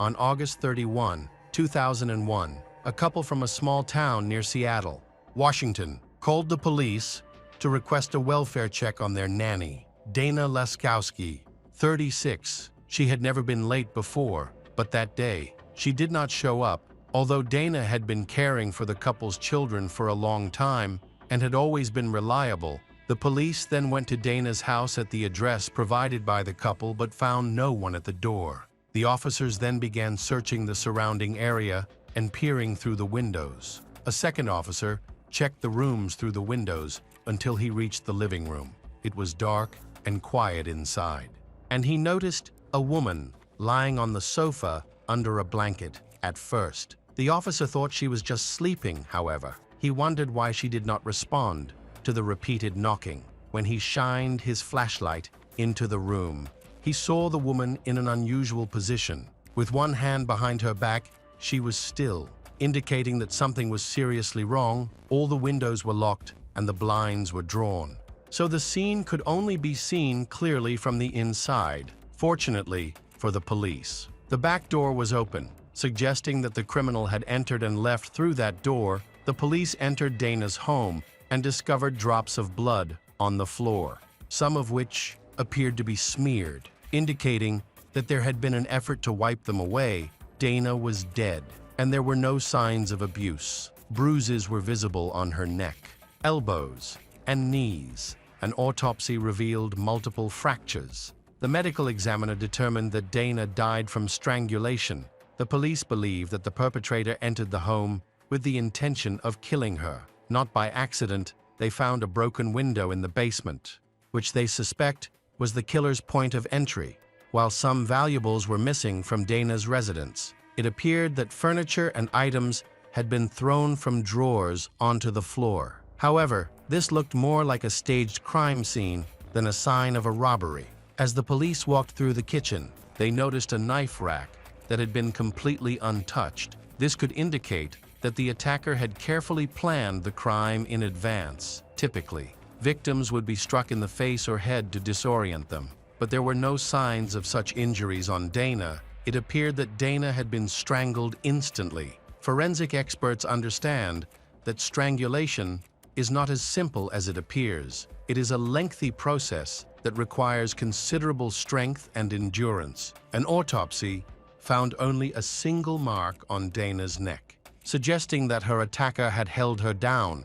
When the police discovered that Dana was the mother of 9-year-old triplets, they were anxious to search her home for the children. Fortunately, they discovered that the children were not present at the time of the attack. The events that unfolded shocked the entire local community. Dana was known for her kindness and sensitivity, making her an unlikely victim of a violent crime. She avoided conflict and did not participate in illegal activities. The police compiled a list of suspects when they began investigating messages from the security service regarding Dana's acquaintances. To all who knew her, she was considered a creative and caring person. Dana's creativity stemmed from her father, a highly recognized artist, while her caring nature was inherited from her mother. This nurturing trait guided her life path. Growing up, she often babysat and was highly regarded by her neighbors for her skills. Dana aspired to open her own private kindergarten more than anything. She longed to be a mother, but this dream proved difficult to achieve. In 1989, when she was 24, she met a man named Sam. Romance quickly blossomed between the young couple, and they were married within months. Dana longed to start a family, but she faced infertility challenges. After 4 years of treatment, she learned she was pregnant with triplets, 2 boys and a girl. It was a moment she and her husband had long awaited. However, new challenges arose. Dana became famous when she shared her story with a local newspaper in 1992, discussing the difficulties she faced throughout her pregnancy. In her 5th month, she was hospitalized and told by doctors that she could give birth within 72 hours and that they might lose their baby girl. The couple cried all night over the news, Dana was then advised to rest completely at the clinic. Miraculously, she managed to carry the pregnancy to 8 months. This was a difficult period, but also a significant victory for her, something she often talked about later. In April 1993, she gave birth to triplets. The girl was the smallest, weighing just 1.5 kg, while the boys each weighed around 2 kg. The couple began to face new challenges when it came to raising children, which was not easy. However, Dana handled the situation very well. In 1996, she was interviewed as a local celebrity for having given birth to triplets. When asked about raising 3 children at once, she humorously recounted the moment when she was so exhausted that she went to the shops in her pajamas and slippers. Tragically, Dana, the proud mother of 3, was found strangled in her own living room. The police are investigating her surroundings to determine who might be responsible. It was revealed that in 2000, after 11 years of marriage, Dana chose to divorce Sam and raise the children on her own, along with her 3 children. Her 17-year-old niece, Amanda, who frequently ran away from home, and a friend named Emily Lauenborg also moved in with Dana after the tragedy. The police found very little evidence at the scene. They needed to interview all of Dana's relatives, starting with her ex-husband Sam. Initially, there were suspicions surrounding him.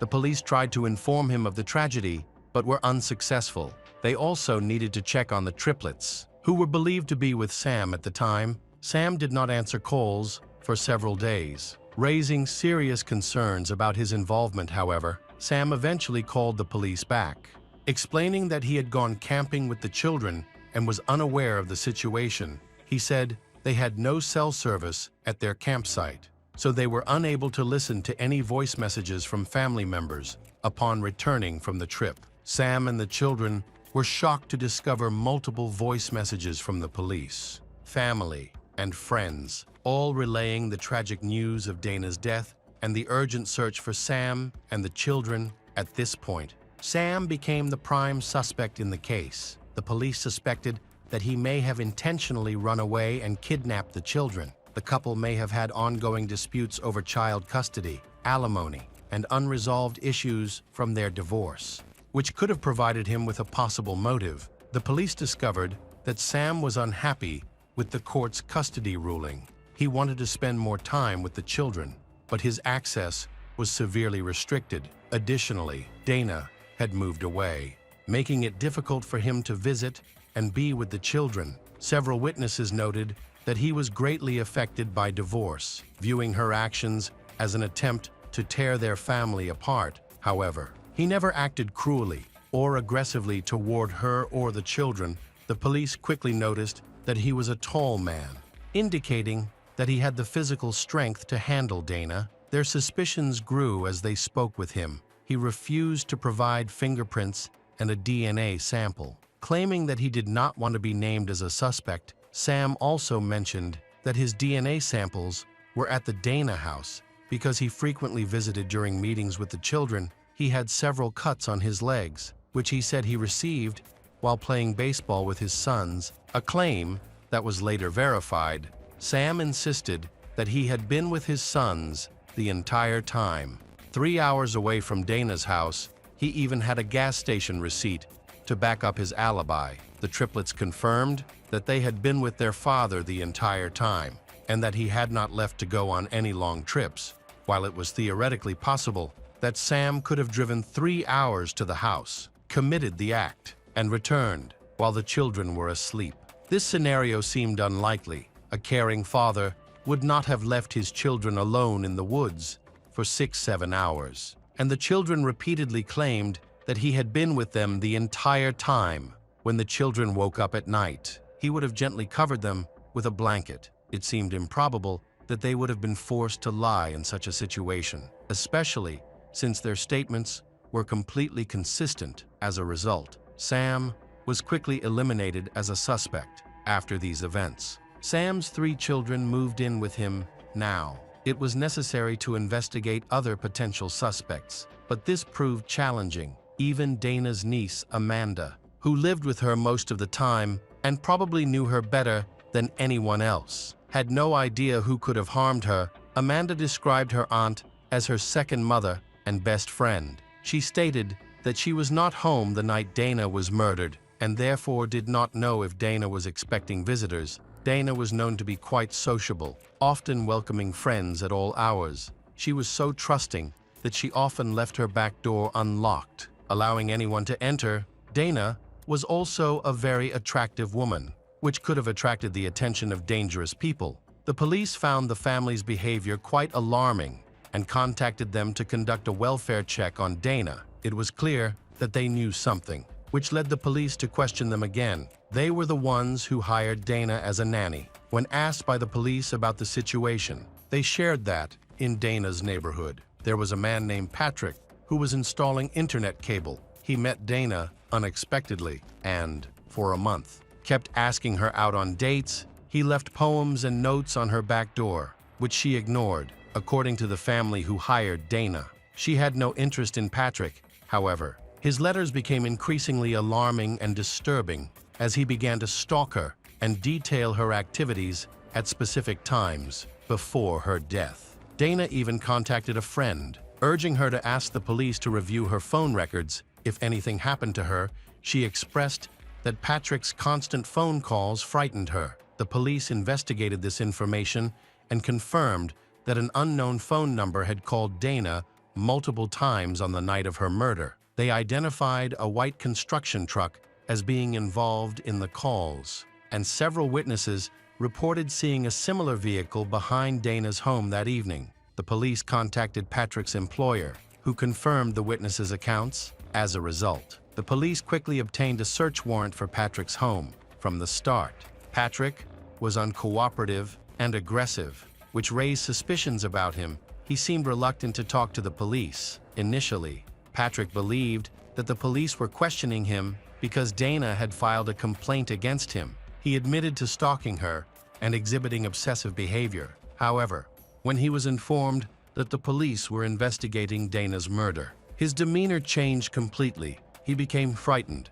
confused, and upset, and began to cooperate with the investigation. He provided his fingerprints and claimed that he had nothing to do with the murder. He also agreed to let the police search his home. Despite his previous objections, during the search, Patrick appeared to be very upset about Dana's death. During the investigation, the police found several letters addressed to a woman that were violent in nature. However, the details and descriptions of this woman did not match Dana. These letters were actually addressed to Patrick's ex-wife and reflected his unresolved anger toward her. Patrick recounted his activities on the night Dana was killed. He said he went to work and then attended a party with friends. Initially, the police doubted his story, but several witnesses confirmed his alibi, making him seem less likely to be the killer. The truck associated with Patrick was investigated and found to be unrelated to a vehicle seen near Dana's house. It belonged to another employee of the same organization. As a result, Patrick was removed from the suspect list. However, the police still had some doubts about him, as there was a possibility that witnesses might have been dishonest. The police then turned their attention to a third suspect, Dana's new boyfriend. Michael lived in Canada. It was revealed that Michael had a hot temper and was aggressive. Dana confided in a friend that if anything happened to her, the police should investigate Michael. They then decided to go to Canada to talk to him. Michael admitted that there were problems in their relationship on the night of the murder. He had a long phone conversation with Dana, during which she seemed unusually distant and cold. Even ignoring his words at the end of the conversation, this behavior made him extremely angry. Michael later planned to meet Dana in person to discuss their relationship, but he was unable to contact her, and he was not allowed to cross the border. His alibi was confirmed. He was still in another country and did not cross the border, which cleared him of all suspicions. The police soon focused on Dana's niece, Amanda, who left a note in the condolence book after Dana's funeral. In the note, she apologized to Dana for not being a better niece and stated that she was now sober. There was something about the way she wrote that suggested it was a message of remorse to Dana. It was clear that Dana cared deeply for her niece Amanda. she welcomed Amanda and her friends, often inviting them to her home, where Amanda would feed them and sometimes provide money or shelter when they needed it. The police then brought Amanda in for questioning. She mentioned a dangerous person in her group named Blaine, revealing that he had strangled her when she refused his advances. Amanda suspected that something similar might have happened to Dana. Amanda also recalled seeing Blaine with scratches on his arm after Dana's death. Blaine had a history of drug-related offenses. When the police tried to find him, they discovered that he was on probation and had fled the state, making him a wanted man. They eventually found him in Georgia, and the police requested his extradition. Unfortunately, it took time to resolve all the administrative issues, so the police decided to investigate the rest of the group. During this time, a member of their group ended up in jail. The police chose to speak to him directly. He seemed just as suspicious as Blaine, but quickly claimed that his gang was not responsible for Dana's death. He revealed that Emily Lauenborg, Amanda's best friend, was a frequent visitor to their home. Emily and Amanda were rebellious teenagers who often stayed with Dana. Initially, the police were skeptical of the information they received. They felt that Emily, a short, slender 17-year-old girl, might not have been strong enough to take on a grown woman. However, as they spoke to other members of the group, the investigation took a different direction. They learned from multiple sources that Emily was known for her incredible physical strength, which belied her appearance. Emily had a history of fighting and reckless behavior. Witnesses described an incident in which she overpowered a much larger adult man. Emily's actions were quite violent. She had tortured and killed animals. The teenagers provided the police with crucial information, revealing that Emily's preferred method of strangulation involved placing a person's hands behind their back. This technique closely resembled the position of Dana's body after her death, raising serious concerns for the police. Emily was then questioned by the police. She denied all charges, claiming that her friends had lied and tried to implicate her. However, she was unable to provide an alibi for the time of the murder. A search warrant was issued for Emily's room, where the police discovered some clothing belonging to Dana. It was revealed that Emily had worn one of these blouses to the funeral. Additionally, Emily's diary was found, containing disturbing entries. One entry expressed her desire to kill, indicating her wish to harm someone and escape without facing consequences. In her diary, she wrote that, after an argument with Amanda, she wanted to strangle her, according to Emily's parents. She left the house on the night of the murder, as she often did. Being a rebellious teenager, she announced that she was going to sleep over at a friend's house, which was typical of her behavior, so her parents didn't question her. With all the evidence the police had gathered being circumstantial, they decided to employ a specific tactic.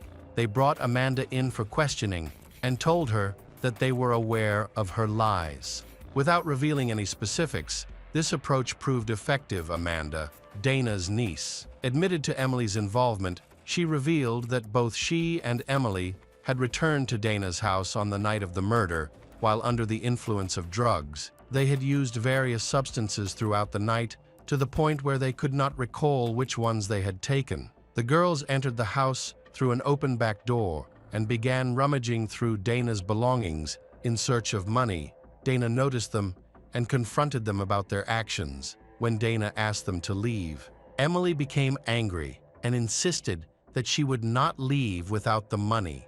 When Dana refused to give them cash, Emily became enraged and attacked her, strangling her. Amanda was so frightened that she turned away and closed her eyes to avoid witnessing anything. She did not see her friend confront her aunt, but she heard a crack, which she interpreted as a bone breaking, followed by a final gasp that signaled the end of the struggle. After the attack, Amanda and Emily grabbed the two cats and left. Emily attacked Dana, who had cared for her like a mother. In a sudden outburst of violent rage, Emily interpreted Dana's kindness as a sign of weakness and took advantage of it. She was not accustomed to rejection, which made her extremely angry. The police speculated that drugs may have played a role, but others believed that deeper issues were at play. Dana had objected to Emily's friendship with a dangerous person. Having noticed Emily's behavior deteriorating over time, the police did not have strong evidence against Emily. So, they focused on Amanda as their best chance for conviction. They offered Amanda a deal if she testified again before the grand jury. All charges against her would be dropped. Granting her immunity, Amanda accepted the deal. However, the prosecution's case in the Supreme Court remained weak. Emily was eventually offered a plea deal, which she accepted. Admitting her guilt, this allowed her to avoid a harsh sentence. Emily Launborg was later sentenced to 7 years in prison. Emily changed her name and got married. She had 2 children, but later divorced. She is no longer in contact with Amanda,